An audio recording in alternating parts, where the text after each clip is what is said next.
ஆண்டவராகிய இயேசு கிறிஸ்துவுக்குள் அழைக்கப்பட்டு வழிநடத்தப்பட்டு வருகிற சேலம் பகுதியை சார்ந்த பிரியமான சகோதர சகோதரிகள் உங்கள் யாவருக்கும் நம்முடைய பிதாவாகிய தேவனாலும் கர்த்தராகிய இயேசு கிறிஸ்துவினாலும் கிருபையும் சத்தியத்தோடு கூடிய சமாதானமும் உங்கள் யாவரோடும் இருப்பதாக என்கிற ஒரு வாழ்த்துக்களோடு வட ஆற்காடு பகுதியை சார்ந்த சகோதர சகோதரிகள், சபையின் விசுவாசிகள், பரிசுத்தவான்கள் ஆகியோருடைய அன்பின் வாழ்த்துக்களை உங்கள் மத்தியில் தெரியப்படுத்திக் கொள்கிறோம். அன்பானவர்களே, சில நாட்களுக்கு பின்பு கன்வென்ஷனில் பார்த்தோம்.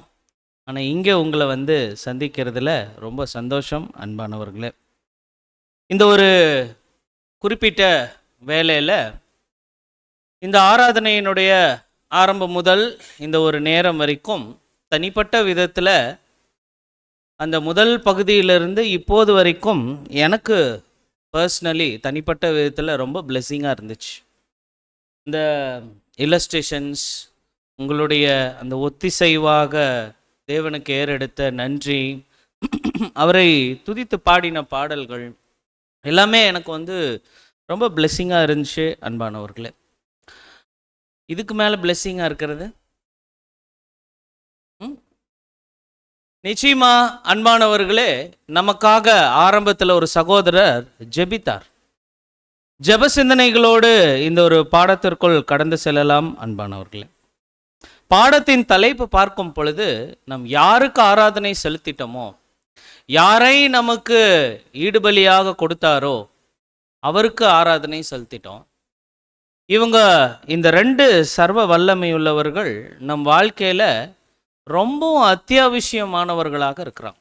நமக்கு ரெண்டு சர்வ வல்லவர்கள் இருக்கிறாங்க. இப்போ கவலை இல்லை. அப்போது இப்படிப்பட்ட ஒரு குறிப்பிட்ட வேலையில் நாம் என்ன செய்யலாம் அப்படின்னா, வேதாகமத்தின் பார்வையில் இந்த பரமபிதா குறித்து நாம் பார்க்க முயற்சி செய்வோம். முதல்ல இந்த ஒரு தலைப்பு குறித்து சொல்லணுன்னா, இந்த தலைப்பில் ரொம்ப முக்கியத்துவம் வாய்ந்தவராக இருக்கிற அல்லது இந்த அண்ட சராசரத்தில் ஏகலோக சக்கராதிபதியாக இருக்கக்கூடிய பரமபிதாவை பற்றி ஒரே வார்த்தையில் விளக்க முடியுமா அப்படின்னா, ஏதாவது ஒரு வரியில் தமிழில் யோசித்து எழுதி முடித்து அவரை விளக்க முடியுமான்னா முடியாது. ஏதாவது ஒரு பத்தி நல்ல தீர்க்கமாக எழுதி அந்த பத்தி மூலமாக அவரை விளக்கிடலாமான்னா முடியாதுங்க. ஒரு பக்கம், ஒரு புத்தகம், நோ. அதனால்தான் ஒன்றான மெய்தேவனாகிய உம்மையும் நீர் அனுப்பின அவருடைய குமாரனையும் அறிவதற்கு என்ன வேணுமா? நித்திய ஜீவன் வேணும். ஸோ அப்படி இருக்கும்போது நம்ம அழகாக பாடுவோம், நான் அவரை தியானிக்கும் தியானம், கர்த்தர் இயேசுவை தியானிக்கிற தியானம் எப்படி தான் இருக்குங்க. அவருடைய ஆச்சரியமான 3 பிறப்புகள், அவர் நமக்காக ஏறெடுத்த அவ்வளோ பெரிய பிரயாசங்கள், அவருடைய விசேஷ அன்பு, இதையெல்லாம் கவனிக்கும்போது அன்பானவர்களே தியானம் இனிமையாக இருக்கும். குமாரனுக்கு அப்படின்னா பிதாவுக்கு நிச்சயமாக அன்பானவர்களே பரமபிதா குறித்த விஷயங்கள் நாம் ஒரு பாடத்துல எல்லாம் பார்க்க முடியாது. ரொம்ப குறிப்பாக 10 வெள்ளிக்காசில் 7வது வெள்ளிக்காசு என்ன? எடுத்த உடனே கேள்வியா? 7வது வெள்ளிக்காசு என்ன?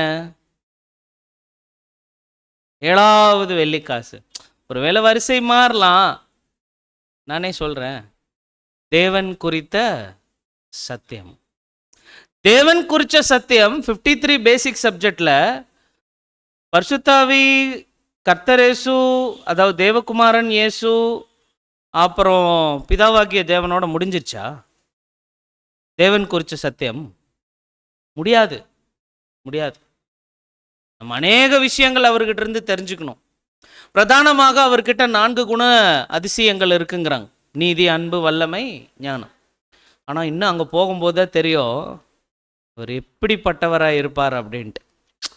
அன்பானவர்களே, அப்படிப்பட்ட பரம தகப்பன் குறித்து நமக்கு பிடித்தமான ஒரு பாத்திரம் 100 ஆண்டுகளுக்கு முன்பதாக 1916ஆம் ஆண்டு தான் ஓட்டத்தை நிறைவு செய்த அக்டோபர் 31க்கு 3 மாதம் முன்பதாக, ஜூலை 23 இன்னைக்கு என்ன நாள்?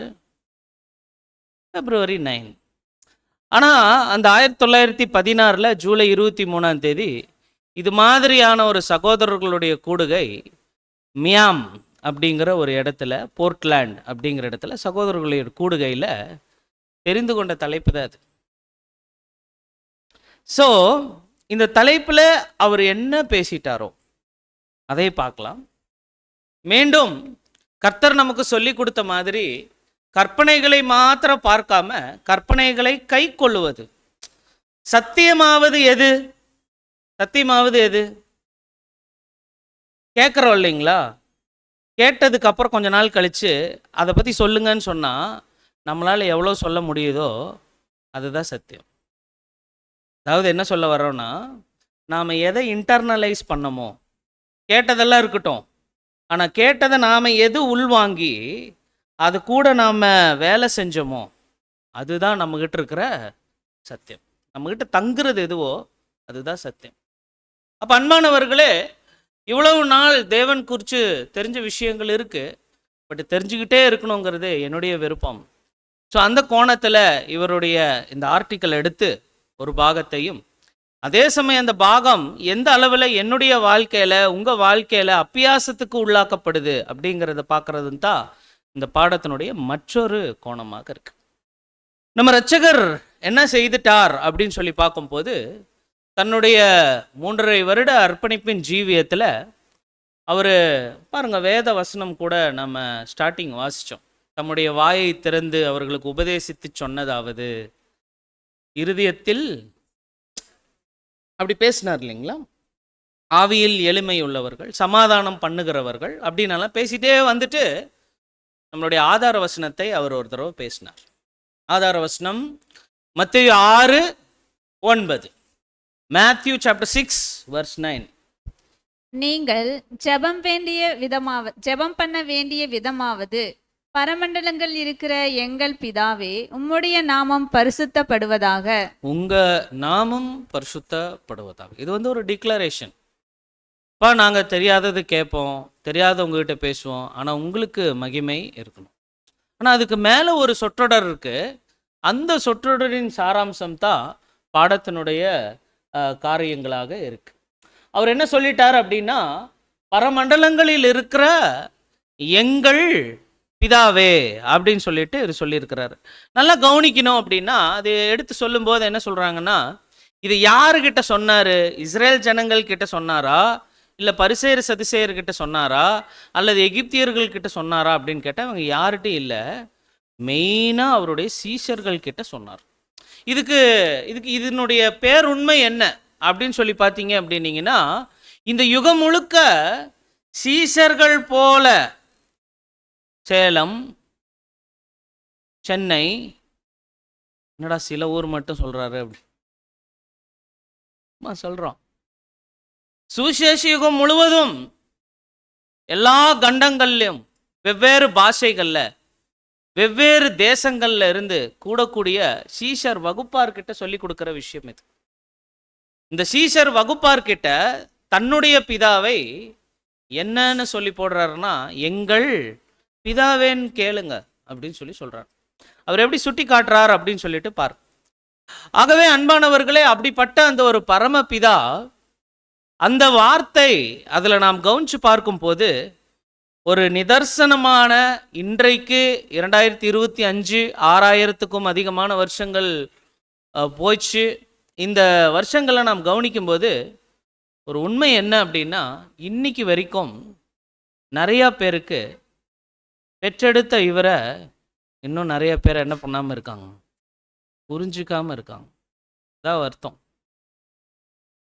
நினச்சி பாருங்களேன், ஒரு சாதாரண குடும்பத்தில் பாருங்கள், நம்ம கண்ணு முன்னாடி நம் பிள்ளை தெரியுது, ஆனால் பிள்ளைக்கு நாம தான் தகப்பன்னு தெரியல.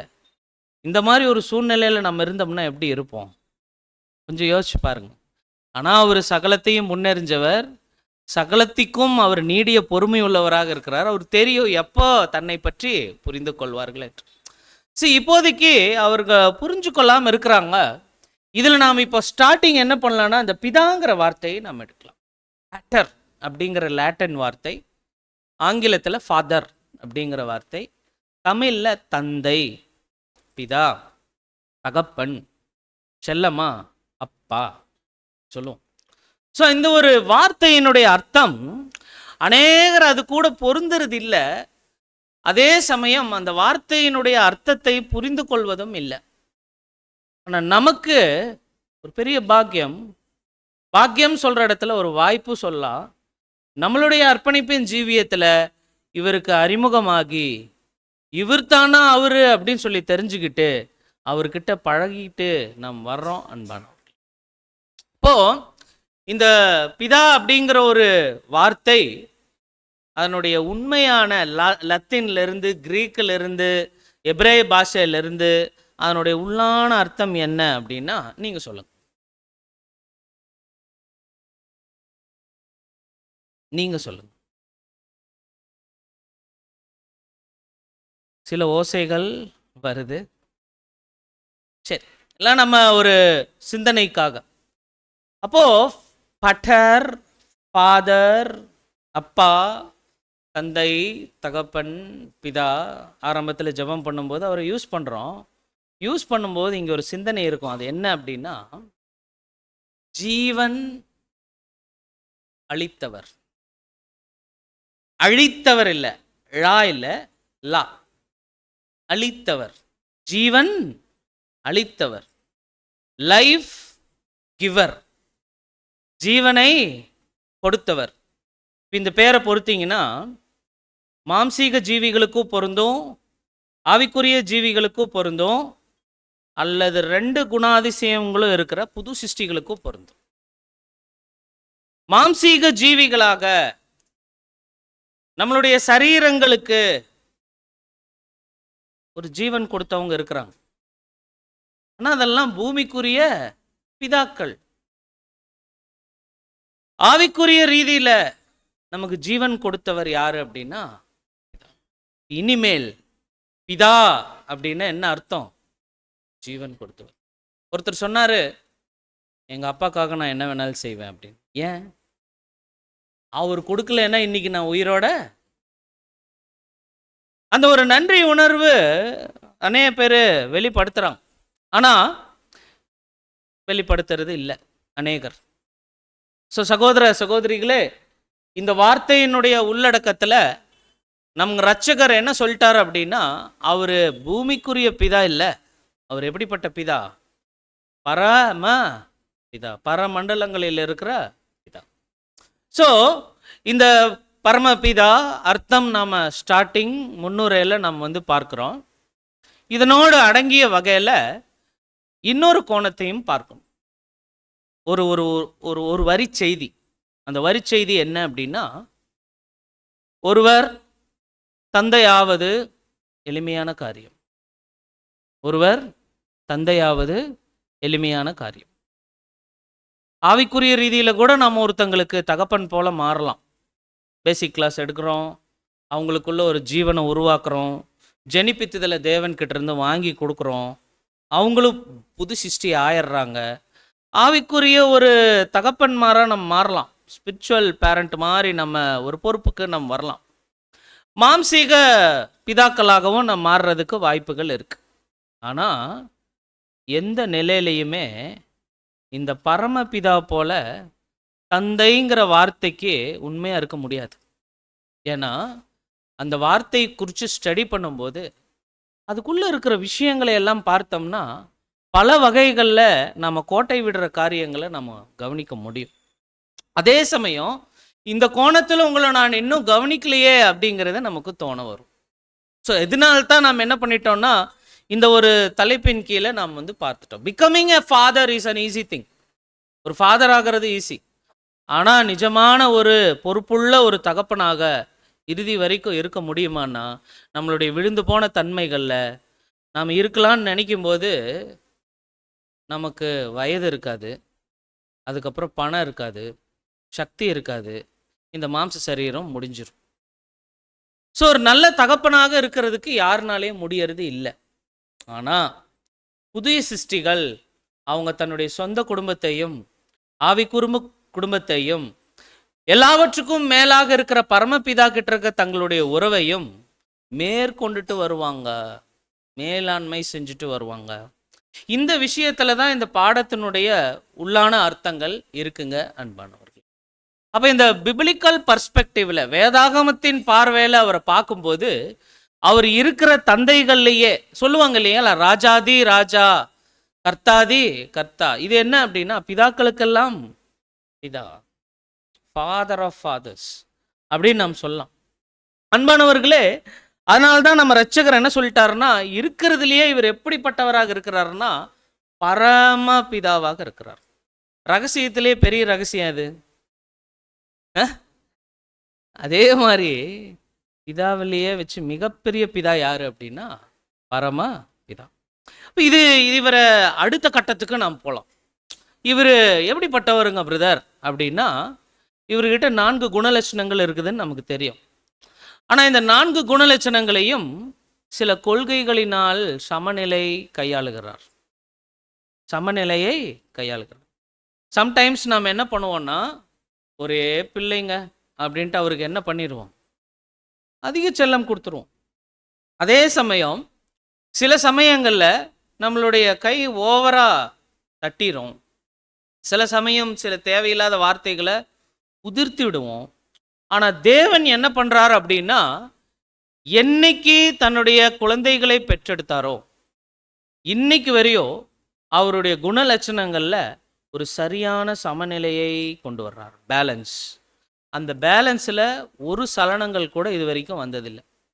அவ்வளோ கச்சிதமாக கொண்டு போயிட்டுருக்கிறார். இதுக்கெல்லாம் காரணம் என்ன அப்படின்னு சொல்லும்போது பிரதர்ஸ் என்ன சொல்கிறாங்கன்னா, he is a God அல்லது ஃபாதர் ஆஃப் பிரின்சிபிள்ஸுங்கிறான். கொள்கைகளின் தேவனாக அவர் இருக்கிறாரு, சில கொள்கைகளின் தேவனாக இருக்கிறார்.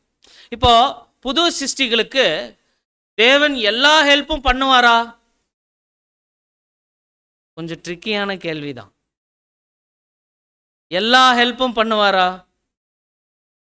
ஒரு வீடு கட்டணும் அல்லது ஒரு ஆஃபீஸ் கட்டிட்டோம், பிரதர் எழுதுறாரு, நாம் ஃபயர் எக்ஸ்டிங்விஷர் வைங்கன்னு சொல்லியிருக்கிறாங்க. நாம் என்னன்னு சொல்கிறோம், ஃபயர் வந்தால் தேவன் பார்த்துக்குவார் அப்படின்னு நம்ம விடுறோன்னு வைங்களேன். தீ வந்துருச்சு, எரியுது ஆஃபீஸு, நம்ம ஏதாவது சொன்னால் ஹெல்ப் கிடைக்குமா? கிடைக்குங்களா? தேவ சித்தத்துக்கு உட்பட்டு இது நடக்கும். ஆனால் அன்பானவர்களே, கவனித்து பார்க்கும்போது அதுதான் தேவனுடைய டிவைன் ப்ராவிடன்ஸ்ன்னு சொல்லுவாங்க, தெய்வீக மேற்பார்வை. அந்த தெய்வீக மேற்பார்வையில் யாருக்கு எது எப்படி செய்யணுங்கிற சில கொள்கைகள் வச்சிருக்கிறார். அந்த கொள்கைகளின் அடிப்படையில் தான் நடப்பார்.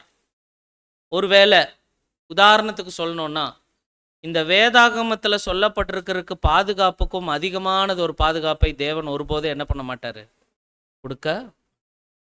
இது அவருடைய கொள்கை. அதே மாதிரி மற்றொரு ஒரு விஷயம் நாம் பார்க்கணும் அப்படின்னா, அந்த காலத்தில் அநேகம் தூதர்கள் அடிக்கடி மரியாதை பார்த்தாங்க, யோசேப்பை பார்த்தாங்க, மனோவா அவரை பார்த்தாங்க, நிறைய பேரை வந்து பார்த்துட்டெல்லாம் போனாங்க இல்லைங்களா? அந்த மாதிரி இந்த காலத்தில் தூதர்கள் வருவாங்களா, வந்து பேசுவாங்களா, அனுப்புவாரா? ஆமாங்கிறீங்களா இல்லைங்கிறீங்களா?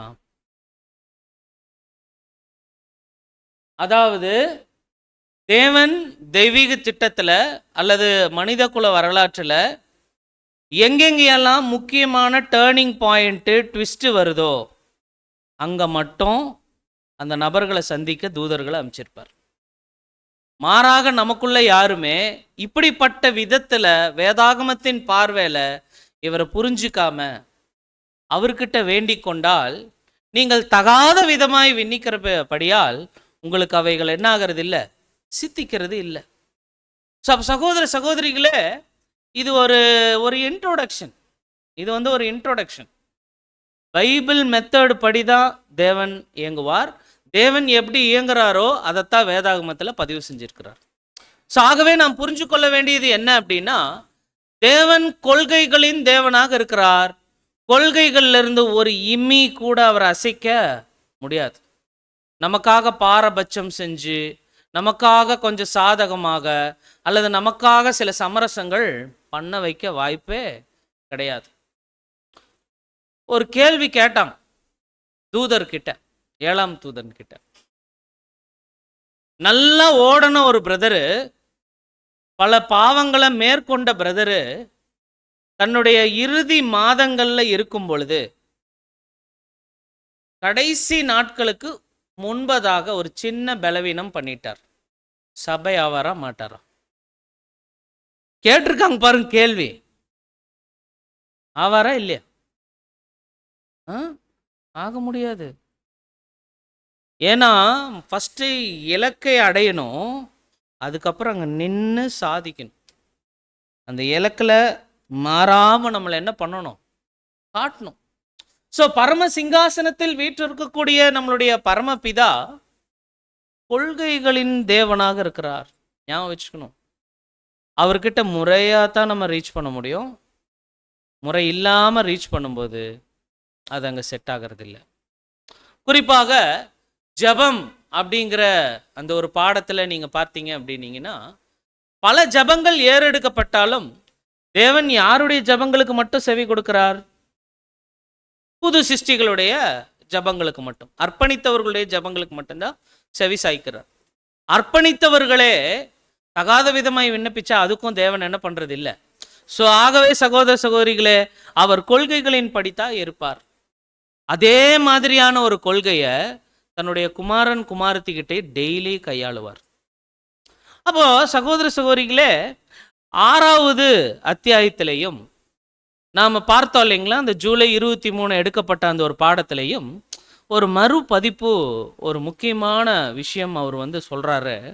அது என்ன அப்படின்னா, தேவனுடைய பிள்ளைகளாக இருக்கக்கூடிய இந்த சிருஷ்டியில் தேவன் எவ்விதம் நடந்துக்கிறார் அப்படின்னா, 2 தவறான பார்வைகள் பார்க்கப்படுது அப்படிங்கிறாங்க. 2 தவறான பார்வைகள் பார்க்கப்படுது. என்ன பிரதர் 2 தவறான பார்வைகள் பார்க்கப்படுது அப்படின்னா, நீங்கள் 7ஆம் தூதனுடைய எழுத்துக்கள் முழுவதும் எடுத்து பார்த்தீங்கன்னா, அல்லது நம்மளுடைய பேசிக் சப்ஜெக்ட் மெத்தடெல்லாம் எடுத்து பார்த்தீங்க அப்படின்னீங்கன்னா, ஒரு தலைப்பில் இருக்கக்கூடிய தவறான புரிந்து கொள்ளுதல்களை முதல்ல என்ன பண்ணுவாங்க? எடுத்து வைப்பாங்க. அப்புறம் அதே தவறு குறித்த 2வது ஒரு கருத்தையும் என்ன பண்ணுவாங்க? எடுத்து வைப்பாங்க.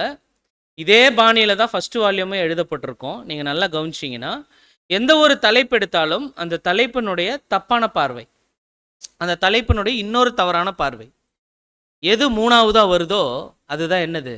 சத்தியம். அப்போ அந்த மாதிரி இந்த ஆர்டிக்கலில் அவர் ஒரு முக்கியமான கருத்து கொண்டு வர்றார்.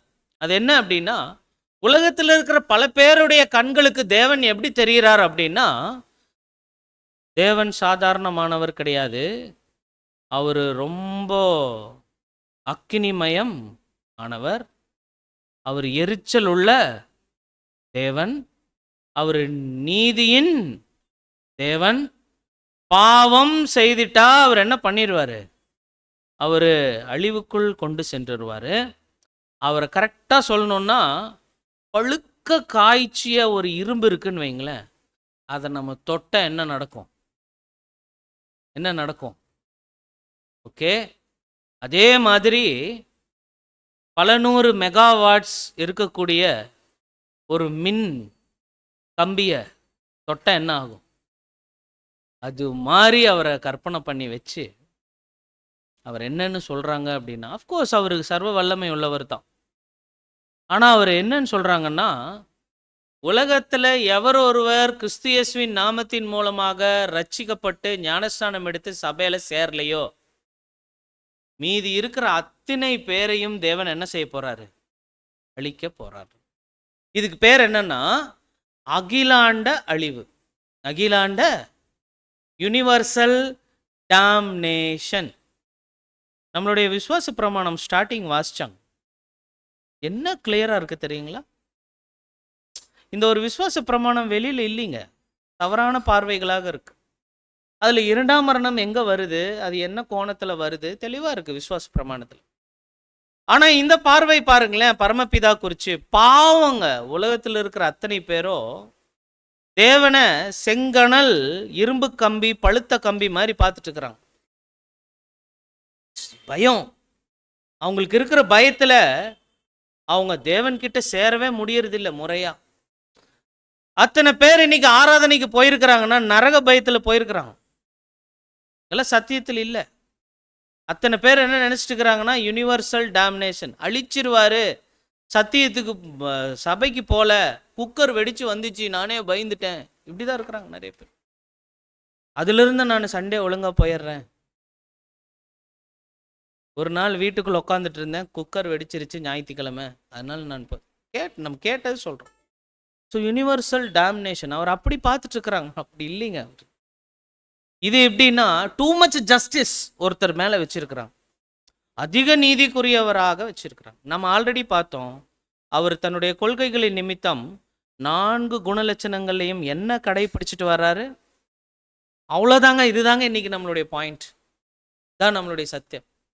அவருடைய கொள்கைகளில் சமரசம் செய்ய மாட்டார், அதே சமயம் அவருடைய கொள்கைகளில் தன்னுடைய குணலட்சணங்களில் அன்பு, நீதி, வல்லமை, ஞானம் எல்லாம் எப்படி இருக்கும், சமமாக இருக்கும்.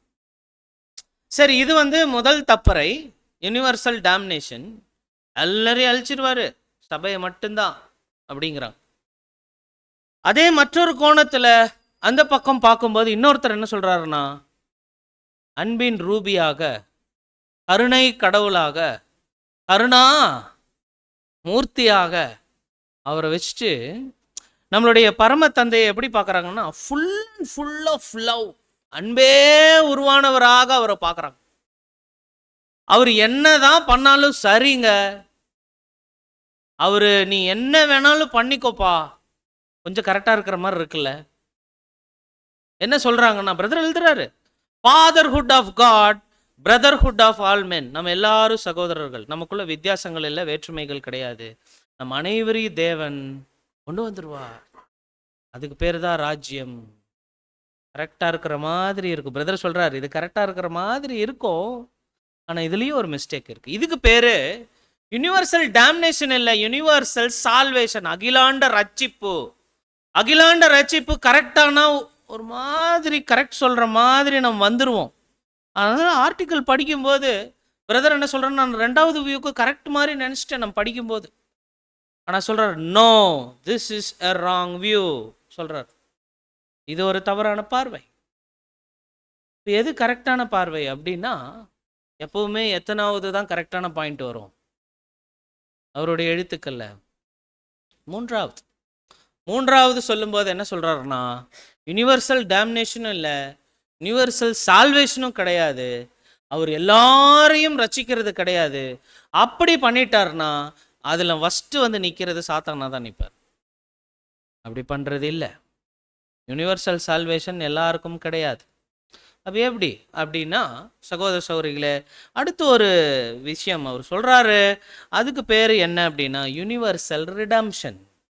யூனிவர்சல் ரிடம்ஷன், அதாவது தமிழ்ல பார்க்கும்போது அகிலாண்ட மீட்பின் திட்டம்.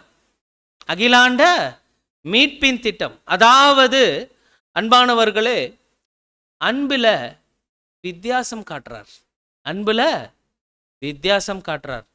அதனால நீதி அங்க திருப்திப்படும் அப்படின்னு பேசுறார். அதன் மூலமாக உருவானது தான் வேதம், அதிலிருந்து உருவானது தான் இந்த தெய்வீக திட்டம். இந்த மீட்பின் திட்டத்தை, இது நம்ம என்ன சொல்றோம், இந்த திட்டத்துக்கு பேரு மனுக்குலத்திற்கான தெய்வீக திட்டம், மனுக்குலத்திற்கான மீட்பின் திட்டம். மேசியா யுகத்துல படிப்படியா கீழே இருந்த ஆர்பிளேன்ல இருக்கிற எல்லாரும் என்ன ஆயிடுறாங்க, மேலே ஏறுறாங்க. ஆனா எல்லாரும் மேலே ஏறி ஒரே ஸ்டேட்டஸ்ல இல்லை, எல்லாருக்கும் ஒரு தகுதி நிலை. வாட்ஸ்அப்ல போடுறாங்க ஸ்டேட்டஸ், அது இல்லை, இது ஒரு தகுதி நிலை இங்க காட்டுது, நான் இன்றைக்கு இப்படி இருக்கிறேன் அப்படிங்கிற அந்த ஒரு ஸ்டேட்டஸ் கவனிக்கும் போது, அங்க சீர்திருத்தப்பட்ட மனுக்குலம், சீர்திருத்தப்பட்ட இஸ்ரேல், திரள் கூட்டம், கிறிஸ்துவின் சபை, கிறிஸ்துவோடு கூட, தேவனோடு கூட இப்படி நிக்குது. மனுக்குலம் முழுவதும் தேவன் கூட. ஸோ இந்த திட்டத்தின் அடிப்படையில் நம்மளை பார்க்க சொல்றார். அப்போ உலகத்தின் பார்வையில பார்த்தீங்கன்னா 1 கொரிந்தியர் 3வது அதிகாரம் 19வது வசனம், 20வது வசனம், 21வது வசனம் பாருங்க. இது ரெண்டும் இல்லை, யுனிவர்சல் ரிடம்ஷன் தான். ஆனால் நீங்கள் 1 கொரிந்தியர் 3 19, 20, 21 பார்த்தீங்கன்னா நாங்கள் 3:19 இது ஞானிகளுடைய சிந்தனை வீணாய் இருக்கிறது என்று கர்த்தர் அறிந்திருக்கிறார் என்றும் எழுதியிருக்கிறது. 21 கூட வாசிங்க.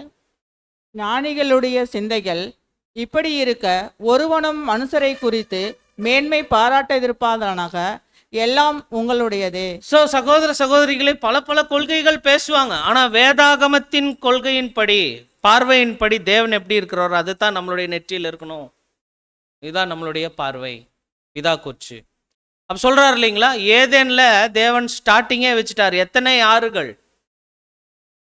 4 ஆறு. அதுல 2 ஆறு காணோம். 2 ஆறு என்ன காணோம்? என்னென்ன ஆறு?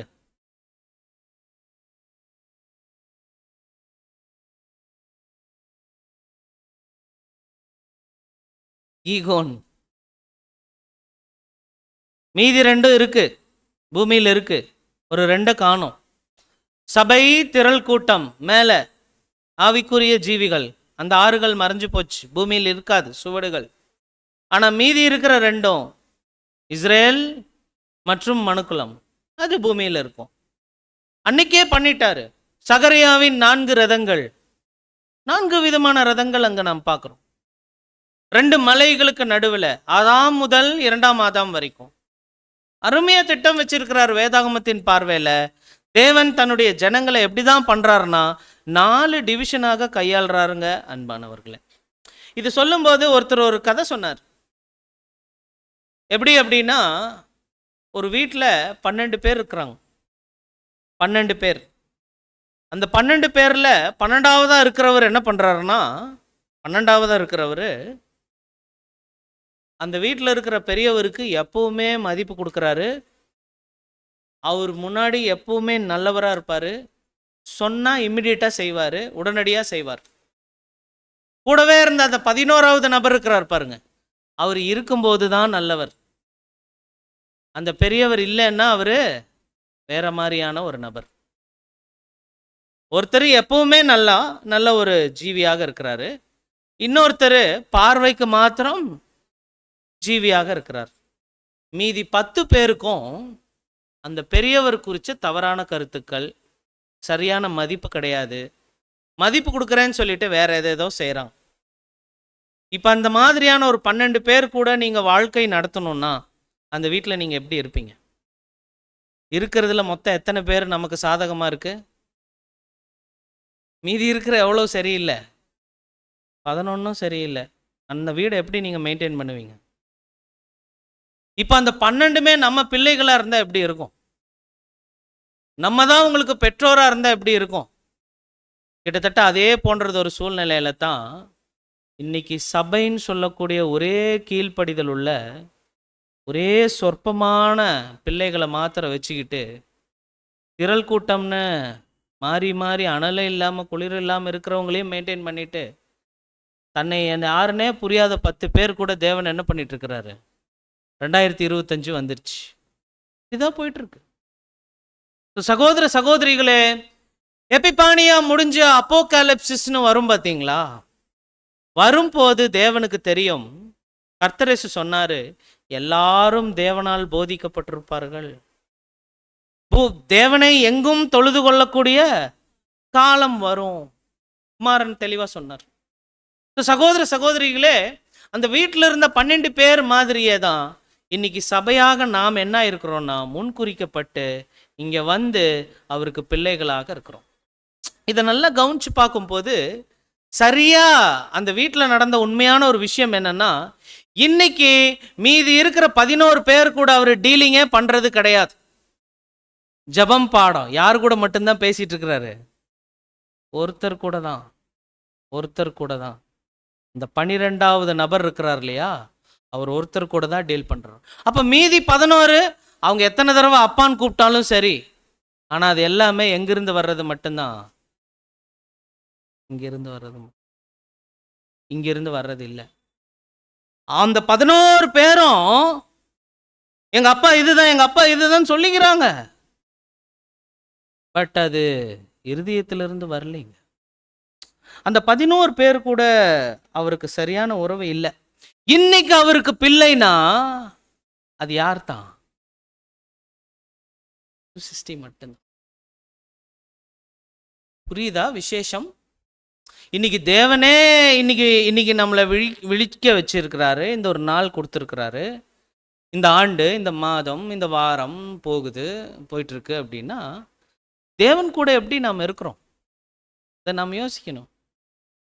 இந்த ஒரு அருமையான சத்தியத்துக்குள்ள கூட்டிட்டு வந்திருக்கிறார். அப்ப மீதி இருக்கிற அந்த 10 பேர், திரள் கூட்டத்தை கூட விட்டுருங்க, மீதி இருக்கிற 10 பேர் பத்தி நாம் என்ன சொல்லலாம்?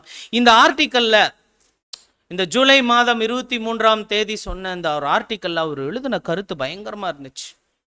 அந்த கருத்து என்ன அப்படின்னா, கரு இருக்கு ஆனா வயிற்றிலிருந்து வெளியே வரலைங்க. வயிற்றிலிருந்து வெளியே வரல. ஏதேன் தோட்டம், அந்த தோட்டத்துல நாம எல்லாரும் எங்க இருந்தோம்? நம்ம எல்லாரும் சகோதர சகோதரிகளா? ஆமாங்களா இல்லைங்களா? என்ன சந்தேகம் வந்துச்சா? நம்ம எல்லாரும் யாரு? சகோதர சகோதரிகள். நம்ம எல்லாருக்கும் பூமிக்குரிய தகப்பன் யாரு? ஆதாம். நம்ம எல்லாருமே யார்? ஒரே ரத்தத்தினாலே தோன்ற பண்ணி அப்போஸ்தலர் 17 எழுதுறாரு இல்லையா? நம்ம எல்லாரும் ஒரே பிளட் குரூப் வேணா மாறி இருக்கலாம், பட் நம்ம எல்லாரும் எந்த ரத்தத்திலிருந்து வந்திருக்கிறோம்? ஒரே ரத்தத்திலிருந்து வந்தோம் இல்லைங்களா? அப்ப நம்ம எல்லாரும் ஒரே ரத்தத்துக்குள்ள இருந்த போது, அவருடைய டிஎன்ஏக்குள்ள இருந்த போது, அவர் மொத்தமா தன் மனைவியோட சேர்ந்து ஏதேன் தோட்டத்திலேயே நம்மளை என்ன பண்ணிட்டாரு? அபார்ட் பண்ணிட்டார். நம்மளை என்ன பண்ணிட்டாரு அப்படின்னா, நம்மளுடைய ஜீவ நிலைமைகளை இழந்துட்டோம். அதனால தான் பிறந்த குழந்தைங்க எல்லாமே மரித்தோர் கண்டிஷன்ல இருந்தாங்க. நீ புசிக்கும் நாளில் சாகவே சாவாய். எப்ப கர்த்தரேசு வந்து கதவை திறந்து வச்சாரோ இடுக்கமான வழின்னு ஒரு பாதைய, அப்பதான் நம்ம பிதா கிட்ட இருந்து ஆவிக்குரிய ஜீவனை நம்ம வாங்கணும். அப்பதான் நமக்கு அவர் என்ன ஆகிறாரு? பிதானா என்ன அர்த்தம்? ஜீவன் கொடுப்பவர், ஜீவன் அளிப்பவர், ஜீவன் கொடையாக தருபவர், கிஃப்டா கொடுத்தவர். எது இல்லையோ அதையவே கிஃப்டா நமக்கு கொடுத்தார். நினைச்சு பாருங்க, 53 பேசிக் சப்ஜெக்ட் கேட்ட நாளையும், நாம சத்தியத்தை உணர்ந்து கொண்ட நாளையும், அந்த தருணங்களையும் நீங்க நினைச்சு பாருங்க. இந்த ஒரு காலை வேளையில நாம் ஜெனிப்பிக்கப்பட்ட தருணங்கள், நாம் கருவாக உருவான நிமிடங்கள், கொஞ்சம் யோசிச்சு பாருங்க. அப்போ என்னைக்கு ஆதாம் தவறு செய்தாரோ அன்னைக்கே அவருடைய சரீரத்துல நாம் எல்லாரும் ஜீவன் இழந்தவர்களாக வெளியே வந்தோம். இது எதுக்கு சமம்னா, யோபு சொல்றாரு பாருங்க, 3வது அதிகாரம் 16வது வசனம். யோபு 3:16 வாசி. அல்லது வெளிப்படாத முதிரா பிண்டம் போலவும் வெளிச்சத்தை காணாத சிசுக்கள் போலவும் இருப்பேனோ? சொல்லுங்க சிஸ்டர், இது எதை குறிக்குது? இது யார சொல்லுது? யார சொல்லுதுன்னா, சொல்லர்த்தமான அர்த்தம் என்ன? முதிரா பிண்டம்னா என்ன? ஜெனிப்பிக்கப்பட் கரெக்ட், அம்மா சொல்றாங்க, சொல்லுங்க. கரு வளர்ச்சி அடையாத ஒரு சிசு. ரொம்ப இது மாதிரி எல்லாம் சில ஃபேமிலியில் நடந்ததுன்னா அந்த அம்மாங்க என்ன ஆயிடுவாங்க? அப்படியே ஒரு மாதிரி ஆயிடுவாங்க. அந்த ஃபேமிலியே கொஞ்ச நாள் டல்லுன்னு ஆயிரும். இந்த ஹியூமன் ஃபேமிலி கூட ஒரு குறிப்பிட்ட கோணத்தில் அப்படிதாங்க இருக்குது. முதிரா பிண்டங்கள். இன்னும் சூரியனுடைய வெளிச்சத்தை, சுவிசேஷ வெளிச்சத்தை காணாத சிசுக்கள் இருக்கிறோம். இன்னும் உயிர் இல்லை, பாடிஸ். இன்னொரு வசனம் பாருங்க, சங்கீதத்துல, சங்கீதம் வசனம் என்ன? 58:8. கரைந்து போகிற நத்தையை போல் ஒளிந்து போவார்களாக, ஸ்திரீயின் முதிரா பிண்டத்தை போல் சூரியனை காணாதிருப்பார்களாக. அது வெளியே வந்து அருமையா ஒரு குடும்பத்தின் வாரிசா வரும்னு பார்த்தா அது சூரியனை பார்க்கவே இல்லை. இன்னும் நம்மளுடைய குடும்பங்களில் சக அங்கத்தினர்கள் சில பேர் சிங்கிள் கான்சக்ரேட்டடாக இருக்கிறோம். நம்ம வீடுகளில் இன்னும் சத்தியத்தை கேளாமல் எப்படி தான் இருக்கிறாங்க, வெளிச்சத்தை காணாமல் இன்னும் பிறவாமல் இருக்கிறாங்க, ஜெனிப்பிக்கப்படாமல் இருக்கிறாங்க. கவனிச்சு பாருங்க. ஆனால் இவங்களுக்கு ஒரு நாள் வச்சிருக்கிறார், அப்போகலிப்சிஸ். அந்த கர்த்தரேசுவின் பிரசன்னம் சீஷர்களோடு வெளிப்படும் நாள். அந்த நாளில் 3ஆம் யுகத்தில் இவங்க அனைவரும் வாழ்வுரிமையை, இழந்த வாழ்வுரிமையை மீண்டும் என்ன பண்ணுவாங்க, பெற்றுக்கொள்வார்கள். ரொம்ப சந்தோஷமான விஷயம். அப்போ சகோதர சகோதரிகளே, கர்த்தரேசு இந்த விஷயத்தில் ரொம்ப தெளிவாக இருந்தார். அதனால்தான் யோவானில் கூட நாம் பார்க்குறோம், அவருடைய நாமத்தின் மேல் விசுவாசம் உள்ளவர்களாய் அவரை ஏற்றுக்கொண்டவர்கள் எத்தனை பேர்களோ அத்தனை பேர்களும் அவருடைய பிள்ளைகள் ஆகும்படி அவர்களுக்கு அதிகாரம் கொடுத்தார். வாசிக்கிறோம் இல்லைங்களா? பிள்ளைகள் ஆகும்படி. ஏன் பிள்ளைகள் ஆகும்படி? ஆல்ரெடி அவங்க பிள்ளை இல்லையா? இன்னும் பிறக்கவே இல்லைங்க, பிறக்கவே இல்லை. அப்போ இதனுடைய கோணங்கள் நாம் புரிஞ்சுட்டு வர்றோம். பூமியில சபை தான் யாராக இருக்கிறாங்கன்னா பிள்ளைகள். சரி, இப்போ ஒரு சிந்தனைக்குரிய ஒரு கேள்வி. வேதாகமத்தின் பார்வையில், பழைய ஏற்பாட்டில் நம்மளுடைய பரமபிதாவே அப்படின்னு, தந்தையே அப்படின்னு கூப்பிட்டவங்க ஒரு 4-5 பேர் சொல்லுங்க. எப்ப கூப்பிட்டாரு? ஆபிரகாம் பிதாவாகிய தேவனுக்கு நிழல். ஆபிரகாம் எப்போ நம்மளுடைய தந்தைய பிதாவே அப்படின்னு கூப்பிட்டார்?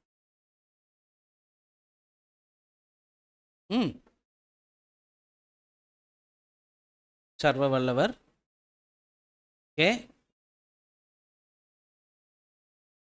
மோசே, எலியா, எலிசா, நான் க்ளூ கொடுக்குறேன், ஈசாக். ரொம்ப வித்தியாசமா இருக்கு இல்லைங்களா? இப்போ எல்லா கேள்விக்கும் எங்க போயிடுறாங்க? ஏஐ போயிடுறாங்க இல்லையா? Chat GPT. இதர் போடுங்க, இதை வாசிங்க. வேதாகமத்தில் இயேசு கிறிஸ்து முதலில் கடவுளை பிதாவே என்று தனிப்பட்ட மற்றும் நெருக்கமான முறையில் பிதாவே என்று அழைத்தார். அப்ப முன்னாடி விஷயம் பாருங்க. என்னைக்கு அவர் இழந்தாரோ முதலாவது ஆதாம், அதுக்கப்புறம் எதுவுமே பிறக்கலைங்க. அதுக்கப்புறம் மரியாளுடைய வயிற்றிலிருந்து வந்தவர் தான் என்னன்னு கூப்பிட்டாரு அப்படின்னு கூப்பிட்டாரு. கூப்பிடுறதுக்கு சொல்லியும் கொடுத்தார். யாருக்கு சொல்லி கொடுத்தாருன்னா, பரிசேயர் சதுசேயருக்கு சொல்லி கொடுக்கல. ஸ்டார்டிங் பார்த்தா இல்லைங்களா? அவருடைய நாமத்தின் மேல் விசுவாசம் உள்ளவர்கள் அவர்கிட்ட சேர்ந்தாங்க பாருங்க, அவங்க கிட்ட தான் சொல்லி கொடுத்தார். பிதாவேன்னு கூப்பிடுங்க, எனக்கு உங்க மேல அன்பா இருக்கு, நீங்க அப்படி கூப்பிடுங்க. நீங்க எல்லாரும் ஜெனிப்பிக்கப்பட போறீங்க, நீங்க எல்லாரும் ஜீவிக்க போறீங்க, நீங்க எல்லாரும் தேவன் கிட்ட இருந்து ஜீவன் வாங்க போறீங்க அப்படிங்கிற கோணத்துல தான் அவர் சொன்னார். மீண்டும் ஸ்டார்டிங்ல இருந்து வாசிங்க.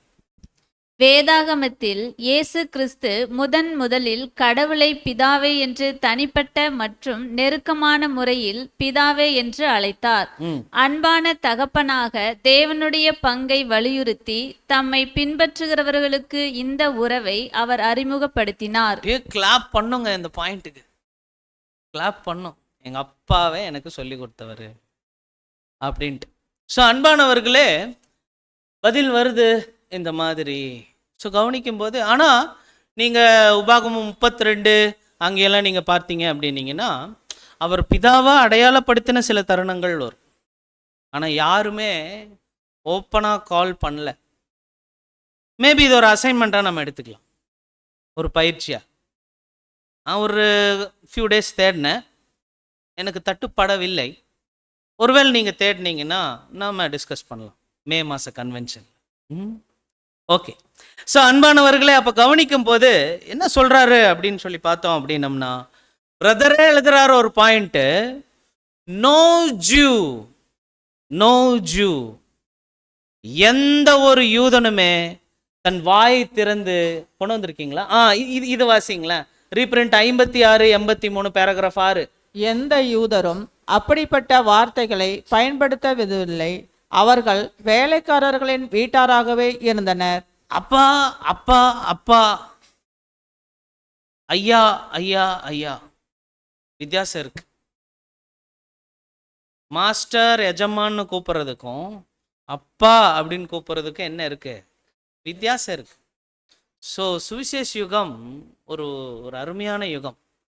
அந்த யுகத்தில் பிறந்ததுக்கு நாம் என்ன பண்ணியிருக்கணும்? பாக்கியம் பெற்றிருக்கணும். மேலே ஒன்று எழுதி வச்சிருக்கீங்களே, என்னது அது? கர்த்தருடைய வேதத்தின்படி நடக்கிற ஆக்கத்தார் பாக்கியவான்கள். ஸோ சகோதர சகோதரிகளை கவனிக்கும் போது நம்ம அந்த ஒரு பாதையில் இருக்கிறோம், அந்த அந்த சுவிசேஷ யுக பாதையில்.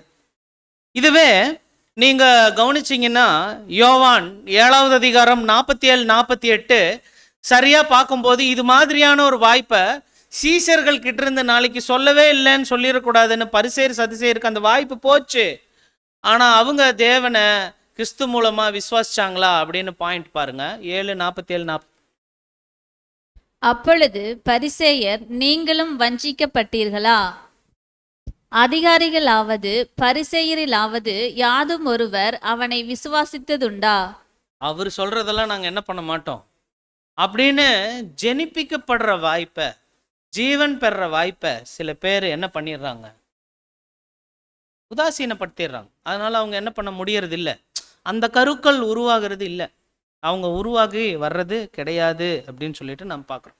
ஸோ இது மாதிரியான ஒரு கண்டிஷன் இருந்த போது தான் தேவன் என்ன பண்ணாரு அப்படின்னா, அவர் ஒரு வீடியோ, ஒரு 10 நிமிஷம் வீடியோனா அது எவ்வளோ நிமிஷம் ஓடும்? நீங்களே சொல்லிட்டீங்க. 8 கால் பூச்சிக்கு எவ்வளோ கால்னு கேட்ட மாதிரி இருக்கு. 10 நிமிஷம் வீடியோ எவ்வளோ நேரம் ஓடும்? அந்த மாதிரி இந்த மனுக்குலத்தினுடைய ஓட்டத்தை தேவன் முன்னறிஞ்சவராக ஓட விட்டு பார்த்துட்டார். ஓட விட்டு பார்த்து எனக்கு எவ்வளவு குழந்தைங்க பிறப்பாங்கன்னு அவர் கண்டுபிடிச்சி அந்த நம்பருக்கு முத்திரையும் போட்டார். எவ்வளவு குழந்தைங்க தான் பிறப்பாங்க? அப்படியே அவருடைய முகசாயல்ல, ரூபத்தில், மூக்கும் மொழியும் அதே கேரக்டரில் அவருடைய குமாரன், மூத்த குமாரனுடைய அப்படியே காப்பீஸ் மாதிரி எத்தனை பேர் வருவாங்களாம்? அது அவர் முன்னறிஞ்சவராக இருந்து அந்த நம்பரை அவர் என்ன பண்ணி போட்டார்? முன் குறிச்சு வச்சிட்டார். எத்தனை பேர் இங்கே இருக்கீங்க? இந்த நம்பர் ஃபில் பண்ணுற எத்தனை பேர் இருக்கீங்க? கவனிக்கணும்.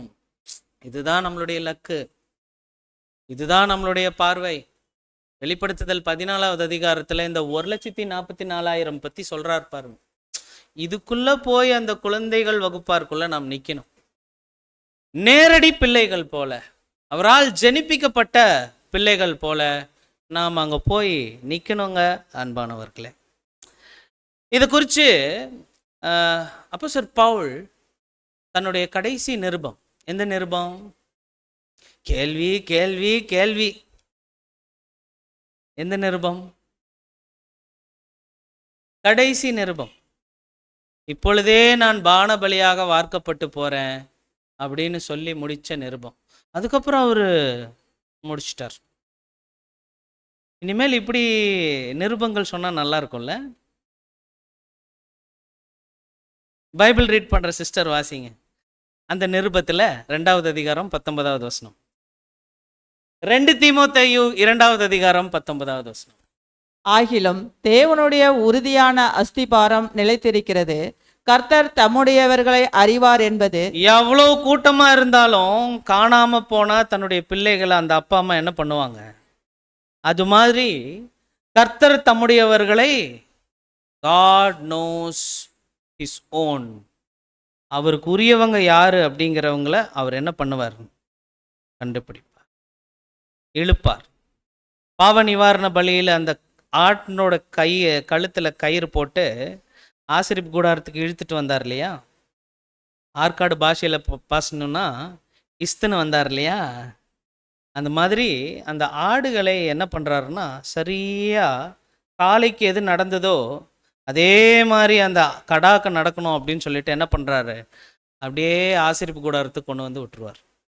காலைக்கு என்ன நடந்ததோ அது அப்படியே ஆண்டாண்டு இந்த கடாக்களுக்கு நடந்துட்டு வருது. ஸோ கர்த்தர் தம்முடையவர்களை அறிவார் என்பதும் கிறிஸ்துவின் நாமத்தை சொல்லுகிற எவனும் அநியாயத்தை விட்டு விலக கடவன் என்பதும் அதற்கு முத்திரையாய் இருக்கிறது. இது ரொம்ப ஆறுதல் தர்ற வசனம். மெயினா அந்த நடுவுல இருக்கிற அந்த 3வது வரி, கர்த்தர் தம்முடையவர்களை God knows. அது தனி சப்ஜெக்ட்டுங்க. அது மட்டுமே தனி சப்ஜெக்ட். நிறைய ஆர்டிக்கல் இருக்கு.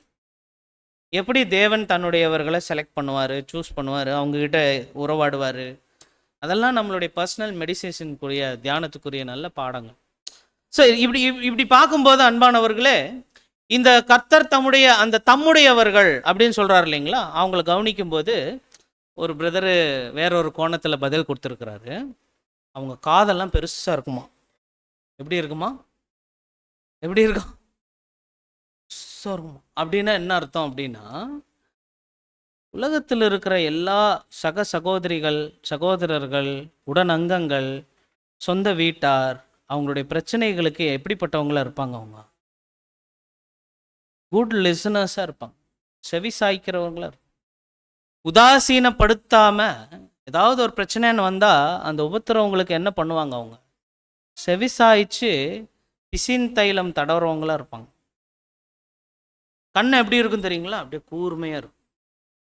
அப்படின்னா வேதாகமத்தின் காரியங்களில் கூர்மையான பார்வை. இதுக்கெல்லாம் ஒரு ரூபம் சொன்னால் இப்போ இது ஏதோ வெளிப்படுத்துதல் பாடம் மாதிரி இருக்கு. ஸோ கர்த்தர் தம்முடையவர்களை அறிவார் அப்படின்னா அதே மாதிரி ரூம் சைஸுக்கு இதயம். எப்படிப்பட்ட இதயம்? ரூம் சைஸுக்கு இதயம். உருவங்களை நீங்கள் போட்டு பாருங்க. பெரிய காது, கூர்மையான கண்கள், பெரிய இதயம், எல்லோர் மேலேயும் அன்பு, ஏன் சத்துருக்களையும் கூட சிநேகிக்கிற அன்பு. இது தாங்க அந்த தம்முடையவர்கள் சொல்றான். இவங்க தான் குமாரனுக்கு ஏற்ற மணவாட்டி வகுப்பார். ஓகே, இப்போ பரமபிதா, குமாரன், இவங்களை குறிச்செல்லாம் நம்ம பார்த்துட்டோம். இப்போ பிரதருடைய பாடம் இது மாதிரி வெளிப்படுத்திட்டு இந்த வசனத்தோட நிறைவடையுது. ஆனால் நம்ம இந்த வசனத்திலிருந்து அப்பியாசப்படுத்துறதுக்கு ப்ராக்டிக்கலாக சில பாயிண்ட்ஸ் நம்ம பார்க்கணுன்னு பார்த்தோம் இல்லைங்களா? அது மாதிரி கவனிக்கும் போது என்ன சொல்கிறாங்க அப்படின்னா, இந்த தேவனை குறித்து வேறு கோணங்களில் பார்க்கும்போது என்ன சொல்கிறாங்கன்னா, தேவன் இந்த மணவாட்டி வகுப்பார் கூட சில கிரியைகளின் மூலமாக இடைப்படுகிறார். சிறு கிரியைகளின் மூலமாக இடைப்படுகிறார்.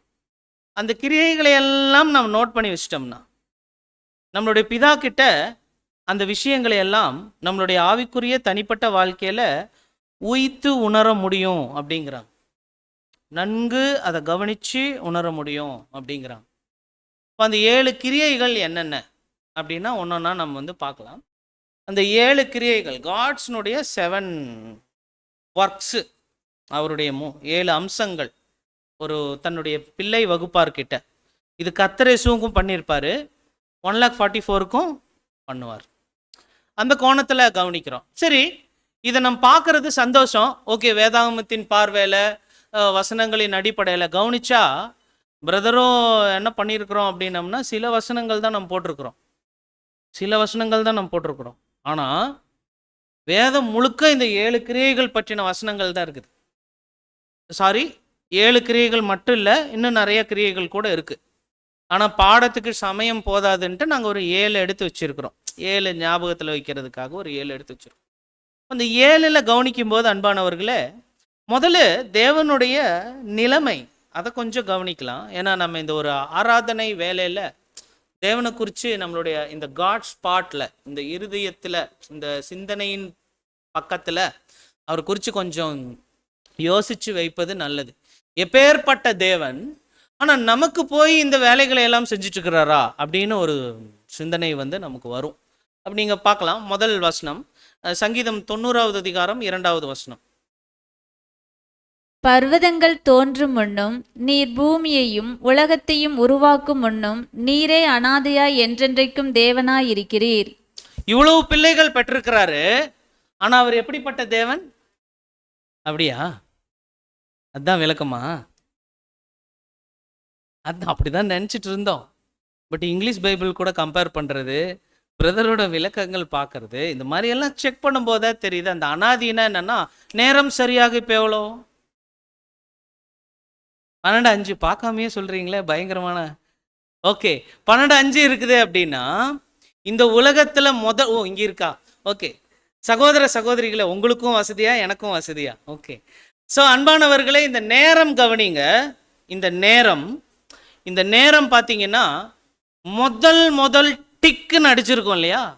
நேரத்தை உருவாக்கினார் இல்ல தேவன் காலத்தை உருவாக்கினார் இல்லைங்களா? முதல் இப்படின்னு ஆரம்பிச்சது இல்லைங்களா? அது ஆரம்பிக்கிறதுக்கு, காலம்னு ஒன்று உருவாகிறதுக்கு முன்னாடியே யார் இருக்கிறா? அனாதியாய். அனாதி அப்படின்னு என்ன அர்த்தம்னா, before the time, before the beginning of the time. காலம்னு ஒன்று உருவாகிறதுக்கு முன்னாடியே, கல் இல்லை, மண்ணு இல்லை, எதுவுமே இல்லை, குமாரனே இல்லை, அதுக்கு முன்னாடியிலிருந்தே எங்க இருக்கிறார்? தேவன் இருக்கிறார். எழுதுறவர் யாருன்னா மோசே. சங்கீதம் மோசே தான் எழுதுனார்.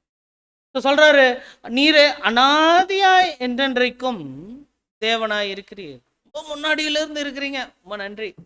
ரொம்ப பவர்ஃபுல். எல்லாமே அவருக்கு தெரியும். ஆதி முதல் அந்த வரைக்கும் அவருக்கு தெரியும் எல்லாமே. ஸோ நம்ம கவலையெல்லாம். இன்னொரு முக்கியமான ஒரு கருத்து சொல்லும்போது, நீங்கள் பிறந்ததுலேருந்து என்னைக்காவது ரொம்ப மனமுடைஞ்சு அழுதுருக்கீங்களா? சத்தம் போட்டு அழுதுருக்கிறீங்களா? ஏன் பிரதர் அதை போய் ஞாபகப்படுத்துறீங்க? சகோதரர்கள் மனதளவில் கூட அழுதுருப்பாங்க. இந்த அழுகையின் குரல் இருக்கு இல்லைங்களா? அதை அவர் எப்பவே கேட்டாராம், மனுக்குலம்னு ஒன்றை சிருஷ்டிப்பு பண்ணுறதுக்கு முன்னாடியே கேட்டார். ஏன்னா தீமைங்கிற ஒரு கொள்கையை நான் தொடரதே கிடையாது. ஆனால் என்னுடைய சிருஷ்டிகள் என்ன மாதிரியே பழக்கப்பட்டு அதை அவாய்ட் பண்ணணும்னா, அவங்கள தீமைகளுடைய அனுபவம் இல்லாமல் தான் நான் என்ன பண்ணணும்? சிருஷ்டிக்கணும். அப்போ தீமையை அவங்க டச் பண்ணும்போது, தொடும்போது, அதனுடைய பாதிப்புகளால் அவங்க என்ன ஆவாங்க? சில விபத்து, ஆபத்து, பாவம், அதனுடைய விளைவுகளில் அவங்க அழுவாங்க, கஷ்டப்படுவாங்க. அப்போ அவங்க குரலெல்லாம் என்னன்னு, நீங்கள் இந்த ஒரு ஆடியோ கேட்குறீங்க, அதில் ஃபுல்லாக அழுகிற சவுண்டு கேட்டுச்சுன்னா எப்படி இருக்கும்? அது மாதிரி பிரதர் எழுதுறாரு, மனுக்குலத்தினுடைய அழுகைய இந்த மாதிரி இவங்க அழுவாங்க. அப்போ அதுக்குரிய திட்டம் என்னன்னா அப்பவே போட்டாராம். தேவன் பார், அந்த திட்டத்துக்கு தான் கர்த்தர் இயேசுவை அனுப்பியும் வச்சார். ஸோ அவ்வளோ வல்லமையுள்ள தேவன் பரமபிதா. அப்பவே அழுகையை கேட்டவர்னா, இப்ப நமக்கு பாவத்தின் மீதான போராட்டங்கள் இருக்கிற அழுகைய அவர் தெரியாம இருந்திருப்பாரா? அல்லது நமக்கு உபத்திரவமாக இருக்கக்கூடிய சுவிசேஷ ஊழியத்துக்கோ, தன்னுடைய தனிப்பட்ட கோதுமை மணி வளர்ச்சிக்கோ உபத்திரவமா இருக்கிறத நாம அதை குறித்து துயரப்படும் போது அதுக்கு உதவி செய்யாம இருப்பாரா? இதெல்லாம் அவருக்கு தெரியும். ஏன்னா பாயிண்ட் என்ன சொல்றாருன்னா, துயரப்படுகிறவர்கள் பாக்கியவான்கள் அவர்கள். எதை குறித்து துயரப்படணும்னு பிரதர் எழுதுறார். என்ன துயரம் அது? என்னால் வளர முடியலையே, ரொம்ப நாள் ஆச்சே, நான் ஏன் இதை விட முடியல, இந்த அழுக்கு ஏன் என்கிட்ட போகல, இது ஏன் எனக்கு முள்ளா இருக்கு, இது போன்ற அழுகைகள். அந்த அழுகைகளுக்கு தேவன் என்ன பண்ணுவாராம்? ஆறுதல் கொடுக்குறவரா இருக்கிறார். ஆனால் என்னன்னா, முறையா நாம் இன்னும் அவர்கிட்ட என்ன ஆகலை, அதை பேசல, கொண்டு போகலை. அப்படிப்பட்ட தேவனாக நாம் பார்க்குறோம். இப்போ இன்னொரு வசனம் கூட வாசிக்கலாம். இது நம்ம பேசிக் சப்ஜெக்ட்ல பார்க்கறது. ஏசாயா 40:12-15. தண்ணீர்களை தமது கைப்பிடியால் அளந்து, கம்பீரமா வாசிங்க. தண்ணீர்களை தமது கைப்பிடியால் அளந்து வானங்களை ஜானளவாய் பிரமாணித்து, பூமியின் மண்ணை மரக்காலில் அடக்கி, பர்வதங்களையே தூளா கோலினாலும் மலைகளை தராசாலும் நிறுத்தியவர் யார்? யார்? தேவன் தான். அப்புறம், இதோ ஜாதிகள் ஏற்றசாலில் தொங்கும் துளியை போலவும் தராசியிலே படியும் தூசியை போலவும் எண்ணப்படுகிறார்கள். இதோ தீவுகளை ஒரு அணுவை போல் தூக்குகிறார். தீவெல்லாம் அவருக்கு எப்படி இருக்கான்? அணு மாதிரி இருப்பான். பெரியவருங்க தேவன். இதுக்கு மேல நீங்க தியானிப்பீங்க, உங்களுக்கு தெரியும். சங்கீதம் 8:1 கூட வாசிக்கலாம். எங்கள் ஆண்டவராகிய கர்த்தாவே, உம்முடைய நாமம் பூமி எங்கும் எவ்வளவு மேன்மையுள்ளதாயிருக்கிறது. உம்முடைய மகத்துவத்தை வானங்களுக்கு மேலாக வைத்தீர். அவ்வளோ மகிமை உள்ள தேவன். இப்படிப்பட்ட தேவன் என்ன பண்றாருன்னா, முதல் கிரியையாகிய ஜீவனை பரிசாக கொடுப்பது செஞ்சிருக்கிறாரா? ஆமாம், எங்க வாழ்க்கையில தேவன் அதை செஞ்சிருக்கிறார்.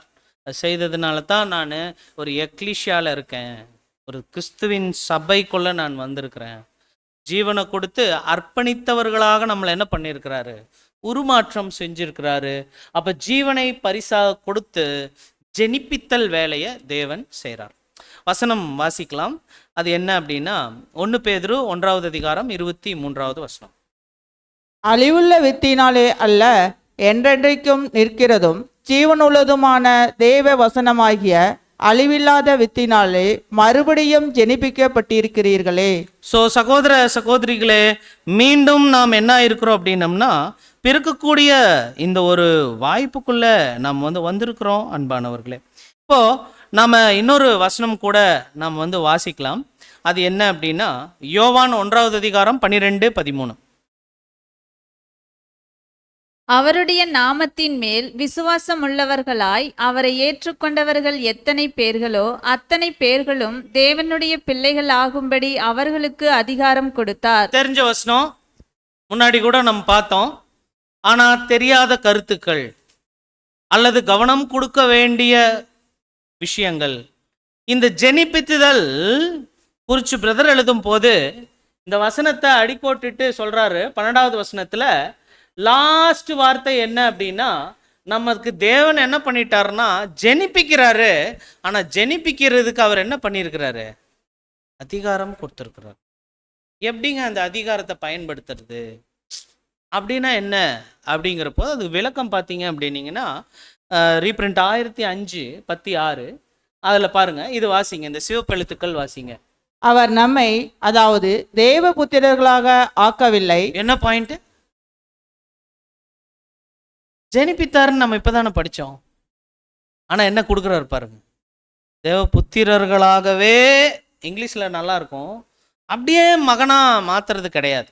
ஆனால் மாறாக நமக்கு புத்திரர்களாக ஆவதற்கு சுதந்திரம் அல்லது பாக்கியம், அதாவது வாய்ப்பு கொடுத்தார். என்ன கொடுத்துருக்கிறாரு? நாம தான் சூஸ் பண்ணணும். பரிசேய சதிசேயர் என்ன பண்ணல, அதை கைவிட்டாங்க. மாம்சிக் இஸ்ரேலர்கள் அதை என்ன பண்ணாங்க? கைவிட்டாங்க. அந்த வாய்ப்பை நாம் எடுத்துருக்கோம். அப்போ ஆக்சுவலாக இங்கே உட்காந்துட்டு இருக்கிற எல்லாருமே யார் தானா இந்த வாய்ப்பை எடுத்தோம். ஆனால் இப்போ கூட இது உங்கள் கையிலிருந்து என்ன ஆகிறதுக்கு வாய்ப்பு இருக்கு? தவறும் வாய்ப்பு. நீங்கள் விட்டா இது போயிடும். மகன் மகள் வாய்ப்பு விட்டா போயிடும். ஓகே, வாசிக்கலாம். முந்தைய 4000 ஆண்டுகளுக்கு முற்பட்ட பிதாக்கள் மற்றும் தீர்க்கதரிசிகள் புத்திரர்களாக மாற முடியவில்லை. ஏனென்றால் அவர்களுக்கு அந்த பாக்கியமோ சுதந்திரமோ வழங்கப்படவும் இல்லை. எகைன் பாக்கியமோங்கிற இடத்துல வாய்ப்பு போடுங்க. வாய்ப்போ சுதந்திரமோ கர்த்தரேசுவினுடைய ரத்தம் புண்ணியமாக அங்க போய் கொடுக்கப்பட்டுச்சு இல்லைங்களா? நீதி திருப்திப்படுத்தப்பட்டுச்சு இல்லைங்களா? அதுக்கப்புறம் தான் நம்ம முதிரா பிண்டங்களா இருந்த நம்மளும் அருவா உருவாகி வர்ற ஒரு அற்புதம், புது சிருஷ்டியா வர்ற அற்புதம் நம்ம வாழ்க்கையில் நடந்துச்சு. அதுக்கப்புறம் இன்னொரு கருத்து கூட பார்க்கலாம். இந்த பிறப்பித்தலை யாரு தத்ரூபமா வேலை செய்யறாரு, கிறிஸ்துவா தேவனா அப்படின்னு பாருங்க. இந்த பிறப்பித்தலை தேவன் மட்டுமே செய்கிறார். பாருங்க, யார் தான் பண்றாருன்னா பிதா மட்டுமே செய்கிறார். ஜீவன் கொடுக்குற ஒர்க்கு. சம்டைம்ஸ் கர்த்தரேசு கிட்ட போயிட்டு சீஷர்கள் கேட்டாங்க, வலது பக்கமோ இடது பக்கமோ கொடுத்துருங்க அப்படின்னோடனே, அது என் கையில். அதே மாதிரி நம்மளையெல்லாம் ஜெனிப்பிக்கிறது கர்த்தரேசு கிட்ட கோச், நமக்கு ட்ரெயினராக இருக்கிற கர்த்தரேசு கிட்ட கொண்டு வந்து அட்மிஷன் போட்டதே யார் தான்? பிதாவாகிய தேவனுங்க. அவங்க மூலமாக தான் நம்ம சேர்க்கப்பட்டு வந்திருக்கிறோம். அவர் நம்ம வாழ்க்கையில் கடைபிடிச்சிருக்கிறாரு சில இந்த கிரியைகளை. அடுத்தது, இந்த புதிய சிருஷ்டிப்பில் உறுப்பினராக தேவன் மட்டுமே அங்கீகரித்து ஏற்றுக்கொள்கிறார். சபையில அவர் தாங்க வேலை செஞ்சு நம்மளை கூட்டிட்டு வந்திருக்கிறாரு. அடுத்தது, வேறொருவராலும் அது இயலாது. வேற ஒருத்தரால் அது முடியாது. ஜீசஸே அந்த வேலையில டீல் பண்றது இல்ல. அடுத்தது, தத்தெடுப்பின் முத்திரையை தேவன் மட்டுமே வழங்குகிறார். இன்னைக்கு நம்ம எல்லாரும் ஒரு பேப்பர் வச்சிருக்கிறோங்க. கேட்டா மகன் மகளுக்கு அத்தாச்சி, இதுதான் லைசன்ஸ். அந்த மாதிரி அந்த லைசன்ஸ் எங்க வச்சிருக்கிறோம்? இங்க வச்சிருக்கிறோம். அப்பா பிதாவே என்று கூப்பிடக்கூடிய புத்திர ஸ்வீகாரத்தின் ஒரு பத்திரம், ஒரு அதிகாரம், ஒரு வாய்ப்பு, ஒரு சிலாக்கியம் நமக்கு கிடைச்சிருக்குது. இதனுடைய அருமையான நிழல் மட்டும் நம்ம பார்த்துட்டு இந்த முதல் பாயிண்ட்டை நம்ம கம்ப்ளீட் பண்ணலாம். அந்த அருமையான நிழல் என்ன அப்படின்னா, 12 பசங்க இருந்த ஒருத்தர் யாரு? யாக்கோப். முதல் பார்த்த ஒரு விஷயம் மாதிரியே இருக்கு இல்லையா? அதுல இந்த யாக்கோபுவுக்கு பிடிச்ச மகன் யார்? அதைத்தான் பிரதர் எழுதுறார். வாசிங்க. இஸ்மவேல் மாம்சிக இதா இந்த பாயிண்ட் இல்லையா? இதா நம்ம பார்த்தோம். இஸ்மவேல் மாம்சீக இயல்பில் வருமே. அதுதாங்க பிரதர்.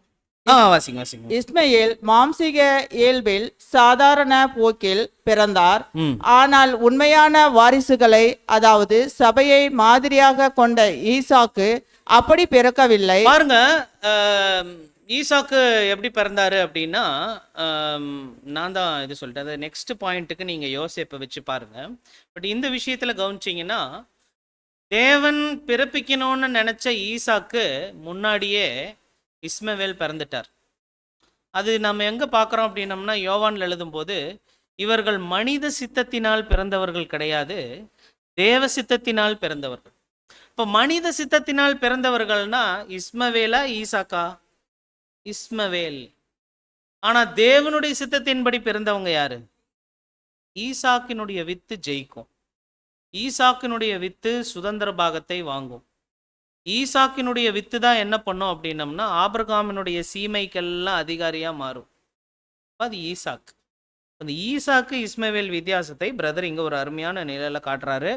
அந்த நிழல் என்ன அப்படின்னு சொல்லி பார்த்தீங்க அப்படின்னீங்க, மாறாக அது முழுக்க முழுக்க தெய்வீக சக்தியின் செயல்பாட்டினால் வந்தது, மாம்சத்தின் விருப்பத்தினால் அல்ல, ஆனால் தேவ விருப்பத்தால். ஏனெனில் சாரா மலடி மட்டுமல்ல, வயதானவரும் கூட.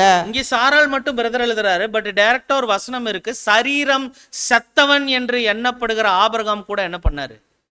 அதுதான் தேவ சித்தம். அதாவது யோவான் ஸ்நானகன் சொன்னார் இல்லைங்களா, கல்லுகளை ஆபிரகாமுக்கு பிள்ளைகள் ஆக்கும்படி. நம்ம எல்லாரும் கல்லுகள், கீழே மிதிச்சுட்டு போற கல்லுக நம்ம எல்லாரும். ஆனா தேவன் நம்மளை என்ன பண்ணியிருக்கிறாருன்னா, ஆபிரகாமுக்கு பிதாவாகிய தேவனுக்கு பிள்ளைகளா இந்த ஈசாக்கு வகுப்பாரை நமக்கு தேவன் என்ன பண்ணியிருக்கிறாரு அப்படின்னா, பழைய ஏற்பாட்டுல நிழலாக வச்சிருக்கிறார். ஸோ நம்ம கிட்ட ஜெனிப்பித்துதலை தேவன் என்ன பண்ணியிருக்கிறார். ஒரு அருமையான ஒரு வாய்ப்பு. இரண்டாவது ஒரு கருத்து பார்க்கலாம். ரெண்டாவது அவருடைய கிரியை என்ன அப்படின்னு சொல்லி பார்த்தீங்கன்னா, யாரை ஜெனிப்பித்தமோ ஜெனிப்பிச்சாச்சு அவ்வளோதான் அப்படின்னு விடுறது கிடையாது. மாறா அவங்கள என்ன பண்ணணும்? அடுத்தது அன்பு கூறணும். சும்மா பெற்றெடுக்கிறது மட்டும் கிடையாது. அவங்ககிட்ட நாம் எதை காட்டணுமா? அன்பு கூறணும். இப்போ இந்த பாயிண்ட் சொல்லும்போது,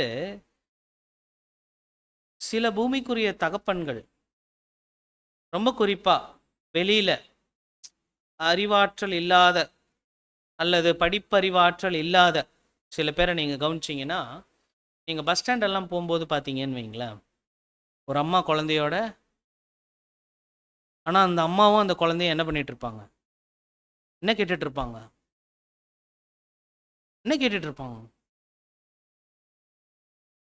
காசு கேட்பாங்க, இது கேட்பாங்க, இந்த மாதிரி விஷயங்கள் கேட்பாங்க.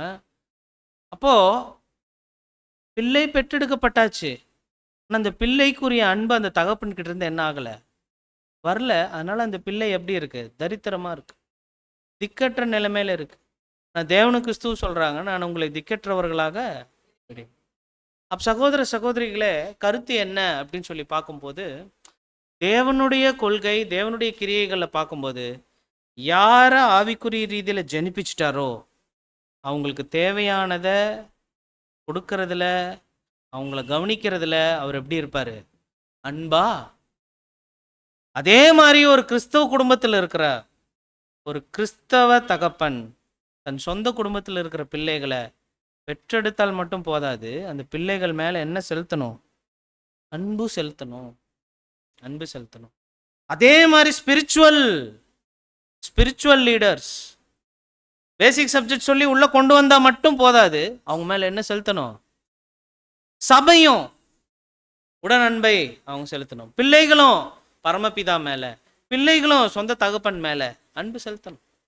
இது ஒரு மியூச்சுவல் லவ். இப்படிதான் இருக்கணும் அப்படிங்கிற ஒரு ஏற்பாட்டை நாம் இங்க பார்க்குறோம். இதுல இன்னும் கருத்துக்கள் சொல்லும்போது என்ன சொல்றாங்கன்னா, யோவான் 16:27 பாருங்க, வசனம் டைரக்டா சொல்லுது. நீங்கள் என்னை சிநேகித்து நான் தேவனிடத்திலிருந்து புறப்பட்டு வந்தேன் என்று விசுவாசிக்கிறபடியினால் பிதா தாமே உங்களை சிநேகிக்கிறார். யார் உங்களை சிநேகிக்கிறாரு? உங்களை ஜெனிப்பிச்ச அவரு நீங்க என்கிட்ட வந்திருக்கீங்கிறதுனால உங்களை என்ன பண்றாராம்? சிநேகிக்கிறார். இப்போ இதுக்குரிய பிரதருடைய ரைட்டிங்ஸ் பார்ப்போம். அது என்ன சொல்லுது பாருங்க. தேவன் உலகை ஒரு பரந்த அனுதாப அன்புடன் நேசிக்கிறார். ஒரு பொதுவான அன்பு அவங்க மேல இருக்குது. ஆனால் இந்த சுவிசேஷ யுகத்தில் தங்களை முழுமையாக அர்ப்பணித்து கொண்ட அவரது உண்மையான சபையின் மீது அவருக்கு விசேஷ அன்பு உண்டு. என்ன பாயிண்ட்? விசேஷ அன்பு உண்டு. அந்த விசேஷ அன்பு நாம் ஏதோ நேரத்தை சரியாக கடைபிடிக்கிறவங்க, எல்லாரும் இறக்கப்படுறவங்க, 100 தடவை மன்னிப்பு கேட்டாலும் மன்னிக்கிறவங்க, அதனால இல்லை. மாற நம்மகிட்ட என்ன இருக்கிறதுனால நம்ம மேல அன்பு கூறுவார் அப்படிங்கிறத பாரு.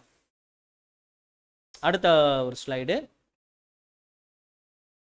அதாவது நம்மளுடைய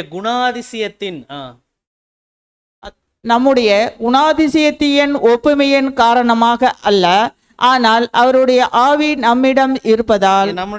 அவருடைய ஆவி நம்ம கிட்ட இருந்துச்சுன்னா, அவரு மாதிரியே சிந்திக்கிற சிந்தனைகள் இருந்துச்சுன்னா, அவருடைய அன்பு நமக்கு என்ன ஆகும்? மேட்ச் ஆகி வரும். இதுக்கு ஒரு நிழல் என்ன அப்படின்னு சொல்லிங்கன்னா, அதுதான் நாம் பார்த்தோம். 12 பேர்ல விசேஷ அன்பு யார் மேல இருந்தது? யோசேப்பு. அதனால அவருக்கு என்ன பண்ணி கொடுத்தாரு? ஒரு வஸ்திரம், பலவர்ணமான ஆடை. அதை நீங்க பார்த்தீங்க அப்படின்னீங்கன்னா, பிரதரை எழுதியிருப்பாரு 39:71 பழைய ஏற்பாட்டின் யோசேப்பின் மீது யாக்கோப்பு கொண்டிருந்த வித்தியாசமான அன்பினால் விளக்கப்பட்டுள்ளது.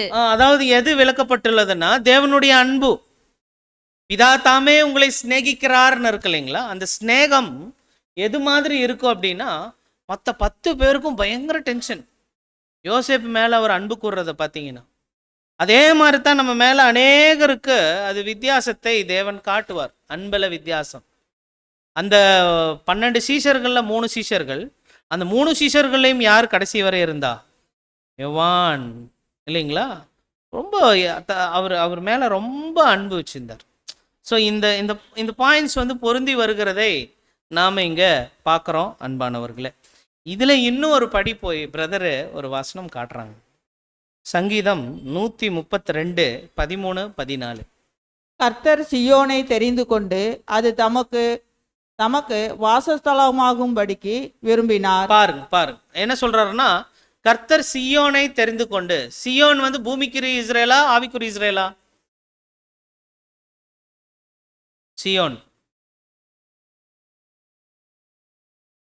சியோன் எங்க இருக்கு?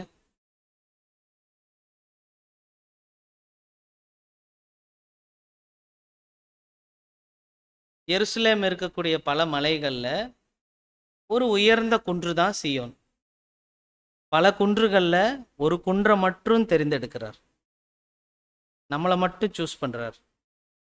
அதை தெரிந்து கொண்டு, அதை விரும்பி, அதுக்கு ஜீவன் கொடுத்து, அதை அன்பு செலுத்தி, அடுத்தது நான் மேல இருக்கல, உன் கூடவே குடியிருக்கட்டான்னு கேட்கிறார்.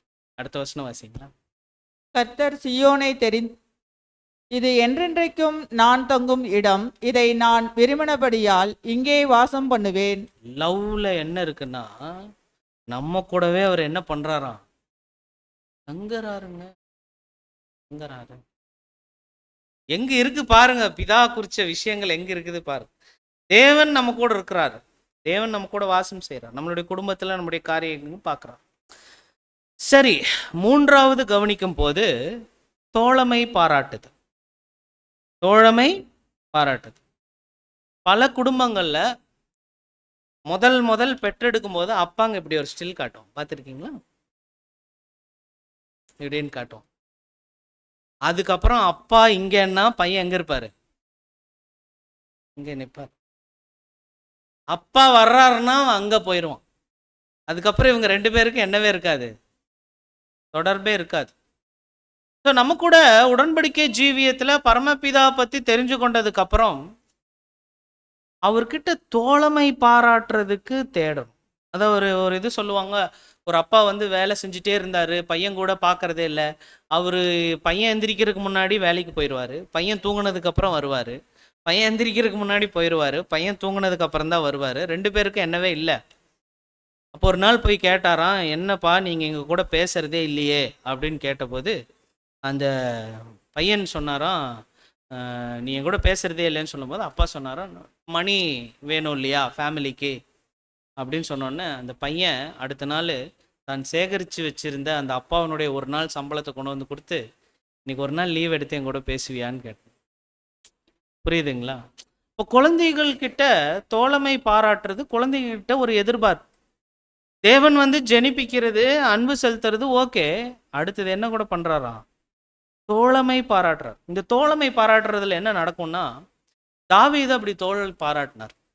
ஒரு தடவை சொல்லும்போது, தேவனே என் அலைச்சல்கள் உங்களுக்கு தெரியும். அதாவது நம்ம அலைச்சல்களை எல்லாம் யார்கிட்ட ஷேர் பண்ணுறது? நம்மளுடைய உள்ளான வருத்தங்களே கடினப்பாடுகளை எல்லாம் யார்கிட்ட சொல்கிறது? அவர்கிட்ட தாங்க சொல்லணும். 7ஆம் தூதன் தன்னுடைய டேபிளுக்கு பக்கத்தில் இங்கே ஒரு வசனம் எழுதியிருப்பார். ஒரு ஃபோட்டோவில் ஜூம் பண்ணி கண்டுபிடிச்சோம். ஜூம் பண்ணி என்னடா வசனம் அது அப்படின்னு பார்த்தா, கர்த்தர் எனது வலது பக்கத்தில் நிழலாய் இருக்கிறார். எழுதும்போது பக்கத்தில் யாரு? தேவன். அப்போ இந்த தோழமை பாராட்டுறது அப்படின்னா என்ன அர்த்தம்னா, one of the personal relationship. ஒரு தனிப்பட்ட சகோதரன் ஒரு இடத்துக்கு போகலாமா வரலாமா அப்படிங்கிறத சகஜமாக அவர்கிட்ட ஒரு சித்தம் அறிந்து செயல்படுவது, அந்த மாதிரியான ஒரு பழக்க வழக்கம் அங்கே வரணும் அப்படிங்கிறாங்க. இது சொல்லர்த்தமாகவே சாட் ஜிபிடியில் போட்டு பார்க்கும்போது என்ன சொல்கிறாங்க பாருங்க, இதை படிங்களேன். தங்கள் தந்தையுடன் தரமான நேரத்தை செலவிடும் குழந்தைகள் உடல் ரீதியாக சுறுசுறுப்பாக இருப்பார்கள் என்று ஆராய்ச்சி கூறுகிறது. இப்போதான் புரிஞ்சுது என்ன பிரச்சனை அப்படிங்கிறது. அப்படி சில பேர் சொல்லுவாங்க.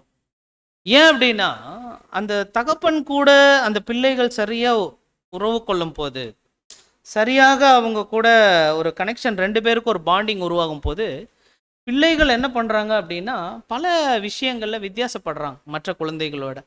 கவனிங்க. தந்தையின் ஈடுபாட்டிற்கும் குழந்தையின் அதிகரித்த உடல் செயல்பாடு நிலைகளுக்கும் இடையே ஒரு நேர்மறையான தொடர்பை ஆய்வுகள் காட்டுகின்றன. எந்த பிள்ளைகள் வந்து தகப்பன் கூட ஈவினிங் டைம் ஸ்பெண்ட் பண்ணுறாங்களோ அவங்க கலகலப்பாக இருக்கிறாங்க. ஆனால் தகப்பன் கூட நேரமே செலவழிக்காத பிள்ளைகள் அவங்க கொஞ்சம் வித்தியாசப்படுறாங்க. அடுத்து கூட பாருங்க. தங்கள் தந்தையுடன் இல்லை, இதுக்கு அடுத்தது நடத்தையில் நேர்மறையான தாக்கம், சுறுசுறுப்பான தந்தையின் ஈடுபாடு சிறந்த ஒட்டுமொத்த குழந்தை வளர்ச்சியுடன் இணைக்கப்பட்டுள்ளது. இதில் சுயமரியாதை அதிகரிப்பு மற்றும் நடத்தை சிக்கல்களின் ஆபத்து குறைகிறது. இது உடல் செயல்பாடுகளை மேலும் ஊக்குவிக்கும். பார்த்தீங்களா? ஸோ சகோதர சகோதரிகளே, அப்போ எந்த ஒரு ஆவிக்குரிய பிள்ளை தேவன் கூட தோளை மேல இருக்கோ, பர்சனல் ஸ்டடியில் இருக்கோ, அந்த பிள்ளைகள் பெரேயால சாட்சி கூட்டங்கள்ல, தேவனுடைய எல்லா கூட்டங்கள்ல பக்தி விருத்தி அடையிற விஷயங்கள்ல எப்படி இருப்பாங்க? சுறுசுறுப்பா இருப்பாங்க. நம்ம தேவன் கூட தோழமையாக இருக்கிற ஜனம். Friendship with God, companionship with God. யோசிச்சு பாருங்க. இதுக்கு அடுத்தது சகோதர சகோதரிகளே, நீங்கள் பார்த்தீங்க அப்படின்னீங்கன்னா ப்ராமிஸ். தேவன் என்ன செய்கிறார் அப்படின்னா, சில இச்சையினால் உலகத்தில் உண்டான கேட்டுக்கு தப்பி திவ்ய சுபாவத்துக்கு பங்கு உள்ளவர்கள் ஆகும்படி மகா மேன்மையும் அருமையுமான வாக்குத்தத்தங்களை கொடுக்குறார். கர்த்தர் இயேசுவே சிலுவையில் அறைப்பட்டு இருந்த தருணங்கள்ல அவருக்கு உதவுனது வாக்குத்தத்தம் தான். அவர் பட்ட பாடுகள்னால அவர் என்ன ஆனார் அப்படின்னா கீழ்ப்படிதலை கற்றுக்கொண்டாரு. ஆனா பல பாடுகள் மத்தியில கைவிடப்படக்கூடிய சூழ்நிலையில அவருக்கு வந்த தூது, அவருக்கு இருந்த அந்த வாக்குத்தத்தங்களின் மீது இருந்த தமக்கு முன் வைக்கப்பட்டிருந்த சந்தோஷத்தின் பொருட்டு அவர் அவமானத்தை எண்ணாமல், அப்ப என்னன்னா அந்த வாக்குத்தத்தங்கள் என்ன பண்ணும் அப்படின்னு சொல்லி பார்க்கும்போது நமக்கு ஏற்ற காலத்தில் உதவிகரமா இருக்கும்.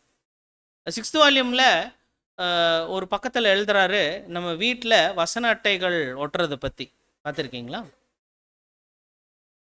எந்த பக்கம் அது? 727 ஐ திங்க். ஸோ அந்த பக்கங்கள் எழுதுவார், நீங்கள் வசன அட்டைகள் வீட்டில் ஒட்டினீங்கன்னா அந்த ஒட்டி இருக்கிற வசன அட்டைகளை நம்ம பிள்ளைகள் என்ன பண்ணணுமா? சில்ட்ரன்ஸ் கிளாஸில் அந்த சிஸ்டர் சொல்லி கொடுக்கறத விட நம்ம வீட்டில் ஒட்டி இருக்கிற வசன அட்டைகளை நம்ம பிள்ளைகள் என்ன பண்ணணும்? சொல்லணும். சொன்னாங்கன்னா நம்ம கண் பார்வையில் இல்லாத போது அந்த வசனம் அவங்கள கைட் பண்ணுமா குறிப்பிட்ட சூழ்நிலைகள்ல எழுதுறாரு. ஸோ சகோதர சகோதரிகளே, வசனங்கள் அந்த தனிப்பட்ட பிள்ளைகளுக்கு என்னவா இருக்கும்னா திவ்ய சுபாவத்துக்கு பங்குள்ளவர்களாகும்படி ஹெல்ப் பண்ணும். இது வேகமாக அந்த ஒரு விஷயம் நாம் வாசிச்சிடலாம். அதில் என்ன அப்படின்னு சொல்லி பார்த்தீங்கன்னா, இவை நன்றியறிதலையும் அர்ப்பணத்தையும் ஊக்குவிப்பதற்காக கொடுக்கப்படவில்லை, ஏனென்றால் அவை நம்மை பலப்படுத்தவும். பாருங்க, இந்த ஒரு ஜேர்னியில் பிள்ளைகளாக நம் நிரூபித்து காண்பிக்கூடிய இந்த ஒரு விஷயத்தில் பலப்படுத்தப்படவும் உள் செலுத்தப்பட்டு நமது அர்ப்பணிப்புக்கான நமது உடன்படிக்கையை நிறைவேற்றுவதிலும் மேலும் அதில் நாம் வெல்வதற்கும் உதவுவதற்காகவுமே அர்ப்பணிக்கப்பட்டவர்களுக்கு இந்த வாக்குத்தத்தங்கள் என்ன பண்ணப்பட்டிருக்கு? வழங்கப்படுகின்றன. இந்த ஸ்லைடுக்கு அடுத்த ஒரு ஸ்லைடு நாம் போயிடலாம். இதில் சொல்றாரு, கர்த்தர் இயேசு தனது சொந்த ஆவிக்குரிய தேவைகளை ஒருபோதும் என்ன பண்ணதில்லை? புறக்கணிச்சது இல்லை. ஏனென்றால் தன்னை ஒரு புதிய சிருஷ்டியாக வளர்த்தி கொள்வதே அவருடைய முதல் கடமையாக இருந்தது. அதுவே நமது முதல் கருத்தாகும். எனவே தேவன் இவைகளை வழங்குகின்றார். ஸோ நமக்கு ஏன் வாக்குத்தத்தம் பண்றாருன்னா, நம்ம சொல்றோம் இல்லைங்களா, நீ இதை பண்ணேன்னா நான் உனக்கு இதை தருவேன், நீ இதை செய்தீன்னா நான் உனக்கு தருவேன்.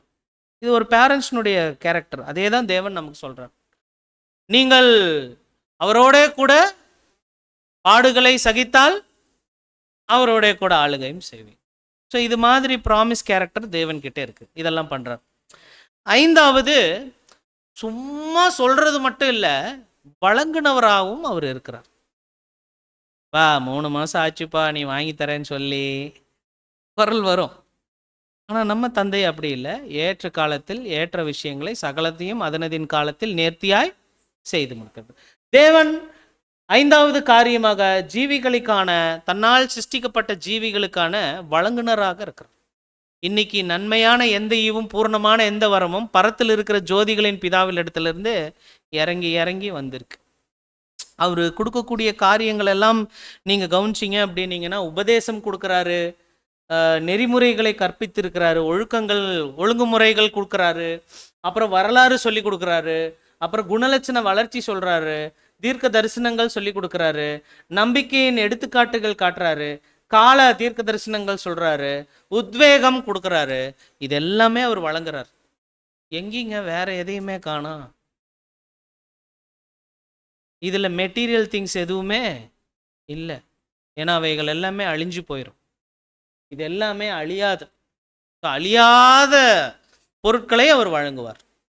அழிகிற பொருட்களை வழங்கிட்டு, உதாரணத்துக்கு இந்த ஹாலில் இருக்கிற எந்த பொருள் 2874 நிற்கும் சொல்லுங்க பார்க்கலாம்.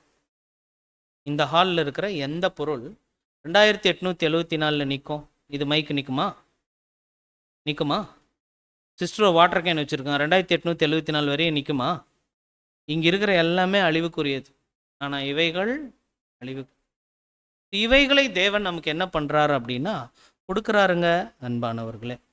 இதுலேயே நீங்கள் இன்னொரு விஷயம் நீங்கள் பார்த்தீங்க அப்படின்னீங்கன்னா, லூக்கா 11வது அதிகாரத்தில் ஒரு முக்கியமான கருத்து நீங்கள் வாசிக்கணும். 10லிருந்து 13. ஏனென்றால் கேட்கிறவன் எவனும் பெற்றுக்கொள்கிறான், தேடுகிறவன் கண்டடைகிறான், தட்டுகிறவனுக்கு திறக்கப்படும். ம் உங்களில் தகப்பனாயிருக்கிற ஒருவனிடத்தில் பாருங்க, கருத்து பேசுறார் பாருங்க. உங்களிடத்தில் தகப்பனாய் இருக்கிற ஒருவனிடத்தில் மகன் அப்பம் கேட்டால் அவனுக்கு கல்லை கொடுப்பானோ? இது நம்ம ரீட் பண்ணியிருக்கிறோம்ல, ஸ்டடீஸ் கூட பண்ணியிருப்பீங்க. ஏன்னா இன்னைக்கு ஒரு கோணம் நம்ம பார்க்கலாம். மீனை கேட்டால் மீனுக்கு பதிலாக பாம்பை கொடுப்பானா? ம் அல்லது முட்டையை கேட்டால் அவனுக்கு தேளை கொடுப்பானா?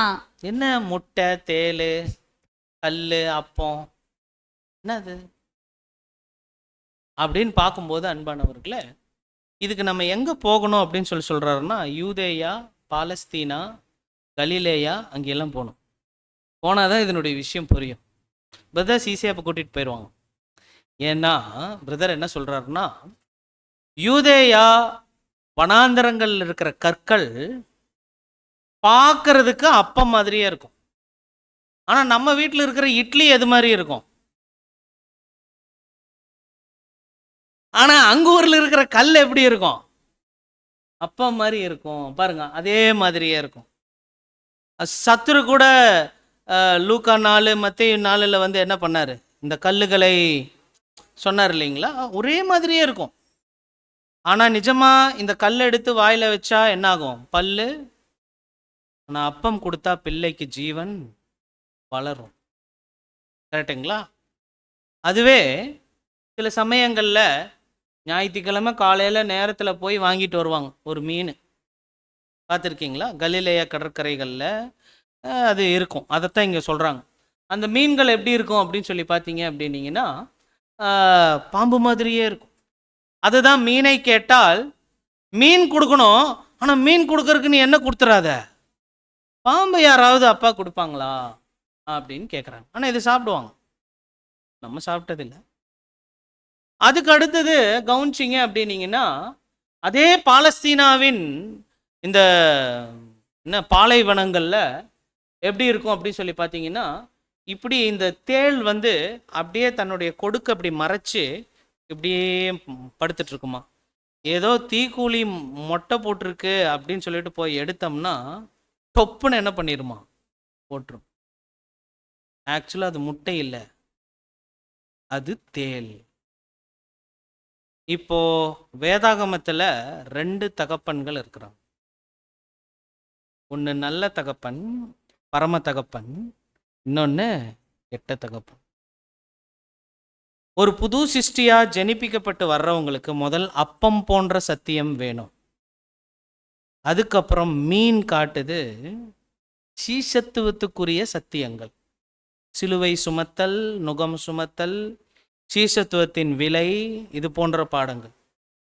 அதுக்கப்புறம் முட்டை காட்டுது புதுமை, ஒரு புது ஜீவன், நம்மளுடைய உயிர்த்தெழுதலின் மேன்மையை காட்டக்கூடிய பாடங்கள்.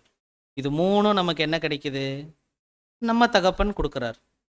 இது அப்படியே வேறொரு இயேசுவை, வேறொரு தகப்பனை வணங்கி கொண்டிருக்கிற அவங்களுக்கெல்லாம் என்ன கிடைக்குதுன்னா, கள்ள உபதேசங்கள், பாம்பு மாதிரி இருக்கிற வஞ்சனையான உபதேசங்கள். அதுக்கப்புறம் பார்த்தீங்க அப்படின்னீங்கன்னா, அவங்களுக்கு கொடுக்கு மாதிரி இருக்கிற விஷம் தள்ளும் அற்புத அடையாளங்கள். எப்படி இருக்குது பாருங்க. நம்ம தகப்பன் நமக்கு எவைகளை கொடுக்குறார், அங்கே இருக்கிறவங்க எதை வாங்கிட்டு இருக்கிறாங்க, இதை குறித்து நாம் என்ன பண்ணணும் அப்படின்னம்னா யோசித்து பார்க்கணும். அன்பானும் நீ கிறிஸ்தவத்தில் 2 பிரிவுகள் இருக்குது. ஒன்று உண்மை சபை, இன்னொன்று பொய் சபை, கள்ள சபை. ஸோ நாம் எங்கே இருக்கிறோம், யார் கூட இருக்கிறோம் அப்படிங்கிறது ரொம்ப முக்கியம். 6வது காரியம், தேவன் நமக்கு பயிற்றுவிக்கிறார். தேவன் நமக்கு பயிற்றுவிக்கிறார். இந்த பயிற்றுவிக்கிறத குறித்து கர்த்தர் இயேசு யோவான் 6:45 சொல்லும்போது, அவர்கள் எல்லாரும் தேவனால் என்ன பண்ணப்பட்டிருப்பாங்க, போதிக்கப்பட்டிருப்பாங்க. அதாவது ஒரு சிறுவன்ங்க, ஒன்றும் இல்லை, ஒரு சிறுவன். அந்த சிறுவன் பல வாலிபர்கள் விளையாடக்கூடிய விளையாட்டு களத்தில் கோல் போடுறார். என்ன பண்ணுறாரு? யாரா இவருக்கு கோச்சு அப்படின்னு கேட்டால் சொன்னாங்களாம், காட். ஏன்னா கடவுள் போதிக்கலைன்னா யாரும் நம்மளுடைய அப்போஸ்தலர்கள் செஞ்ச மாதிரி ஊழியத்தை என்ன பண்ண முடியாது. அப்போ நாம் யாரால் பயிற்றுவிக்கப்பட்டிருக்கணும்? மூல உபதேசங்கள்லேருந்து நல்ல பெரிய பெரிய சத்தியங்களுக்கு போகணும். ஒவ்வொரு பாடத்திலையும் இருக்கிற சாராம்சங்களை நம்ம கவனிக்கணும். பர்சனல் ஸ்டடி பண்ணணும். இதுதான் நம்மளுடைய ட்ரைனிங். இது போகுது. கடைசியாக ஒரு அப்பா என்ன செய்வார்னா, சரியான நேரத்தில் தன்னுடைய பிள்ளைகளுக்கு என்ன கொடுத்துருவாரு அப்படின்னா, சொத்துல பாகம் கொடுப்பார். நமக்கு கூட சொத்து பற்றி சொல்லணும்னா வட்டி என்ன போட சொல்லுவாங்க? சொல்லுங்களேன், தெரியாத விஷயமா? என்ன போடும் வட்டி? அப்போ அது என்ன ஆகிட்டே இருக்கும்? பெருகிட்டே இருக்கும் இல்லைங்களா? அதெல்லாம் விட்டுருங்க. அதெல்லாம் துர்க்கிரியைகள், சுயநலத்தின் கிரியைகள். ஆனால் இந்த உலகம் அண்ட சராசரம் பற்றி சொல்லும்போது என்ன சொல்கிறாங்கன்னா, த யூனிவர்ஸ் இஸ் எக்ஸ்பேண்டிங்கிறாங்க. என்ன ஆகிட்டே இருக்கான்? பெருகிட்டே இருக்கான். என்ன தெரியுங்களா? நம்மளுடைய ஆஸ்தி.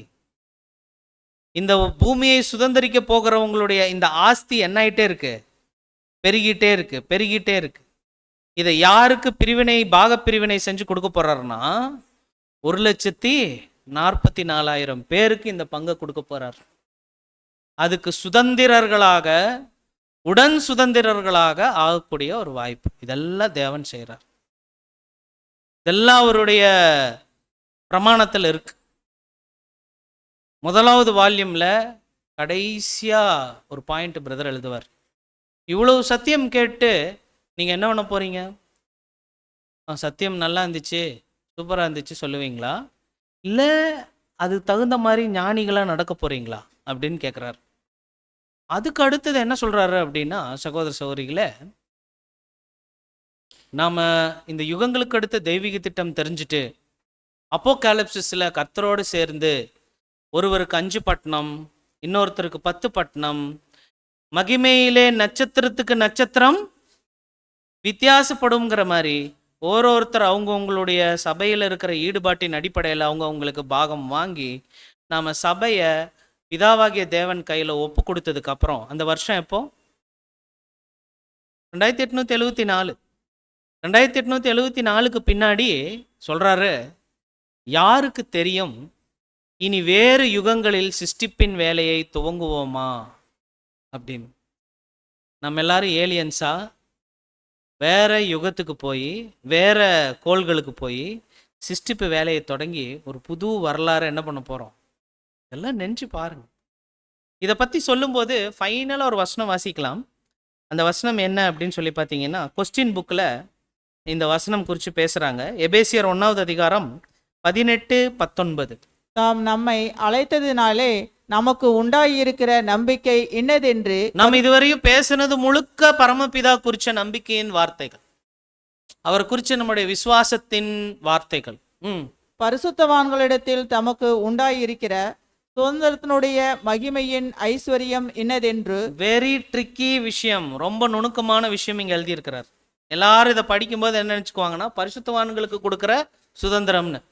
ஆனால் இந்த வசனம் என்ன தேடுதுன்னா, பரிசுத்தவான்கள் இடத்துல அவருக்கு ஒரு சுதந்திரம் இருக்கான். எல்லாத்தையும் நமக்கு கொடுத்து நம்மளை உரிமையாளர் ஆக்கிட்டு நம்மளவே உரிமைக்கு அவர் எடுத்துட்டு வரோம். அப்ப ஆக மொத்தம் அது யாருடையது தான்? அவருடையது தான். அதுதான் நாம தேவனுக்குள்ளும் தேவன் நமக்குள்ளையும் ஒன்றாக இருக்கு. இது ரொம்ப மர்மமான வசனம் சொல்றார். பரிசுத்தவான்களிடத்தில் தமக்கு உண்டாயிருக்கிற சொத்து. சொத்து என்னன்னா, சகலத்தையும் உரிமை கொண்டாடினவங்கள அந்த 1,44,000க்கு எல்லாத்தையும் கொடுத்துட்டு 1,44,000 மீண்டும் தனக்கு சொந்தமாக்கிக்க அவர் கூடவே வச்சுக்கிறது. ஒரு அருமையான விஷயம். இதை கொஸ்டின் புக்கில் அந்த நம்பர் பார்த்தீங்க அப்படின்னீங்கன்னா 358 பேராகிராஃப் 5. ஸோ இதில் ஒருத்தங்க கேட்டாங்க, தேவனுக்கு என்ன சொத்து இருக்குது? அவர் தான் எல்லாத்தையும் வச்சிருக்கிறாருன்னா, தேவனுடைய சொத்து நமக்குள்ளே இருக்குது, அது நம்மளுடைய இருதயங்கள். ஸோ இந்த ஒரு விஷயம் குறித்து நாம் என்ன பண்ணோன்னா, எபேசியர் 1:19 வாசிக்கலாம். உங்களுக்காக என்னுடைய ஜபங்கள், எனக்கான உங்களுடைய ஜபங்களில் நாம் நிலைத்திருக்கலாம் அன்பானவர்களே. இதை நம்ம வாசிக்க இந்த ஒரு பாடம் நிறைவு பெறும். அதோட ஆதார வசனத்தையும் மீண்டும் ஒரு முறை வாசிச்சிடலாம். தாம் கிறிஸ்துவை மரித்தோரிலிருந்து எழுப்பி அவரிடத்தில் நடப்பித்த தமது பலத்த சத்துவத்தின் வல்லமையின்படியே விசுவாசிக்கிறவர்களாகிய நம்மிடத்திலே காண்பிக்கும் தம்முடைய வல்லமையின் மகா மேன்மையான மகத்துவம் இன்னதென்றும் நீங்கள் அறியும்படிக்கு அவர் உங்களுக்கு பிரகாசமுள்ள மனக்கண்களை கொடுக்க வேண்டும் என்றும் வேண்டிக் கொள்கிறேன். ஸோ அந்த பரமபிதாவை குறித்த ஒரு தெளிவான பார்வை, அவரோட ஐக்கியத்தின் தெளிவான பார்வை உங்களுக்கும் எனக்கும் தேவன் தாமே வந்து வழிநடத்துவாராக. ஆதாரவசனம் வாசிக்க இந்த ஒரு பாடம் நிறைவு பெறும். ரொம்ப நன்றி அன்பானவர்களே. வேதம் வாசித்த சகோதரிகள் மற்றும் பவர் பாயிண்ட் டெக்னிக்கல் டீம் மற்றும் இந்த சபையினுடைய மூப்பர், உதவிக்காரர், பசுத்தவான்கள் யாவரிடத்திலும் தேவனுடைய கிருபை இருப்பதாக. நீங்கள் வசனம் வாசிங்க சிஸ்டர். பாடம். நீங்கள் ஜெபம் பண்ண வேண்டிய விதமாவது, பரமண்டலங்களில் இருக்கிற எங்கள் பிதாவே, உம்முடைய நாமம் பரிசுத்தப்படுவதாக. ஆமென்.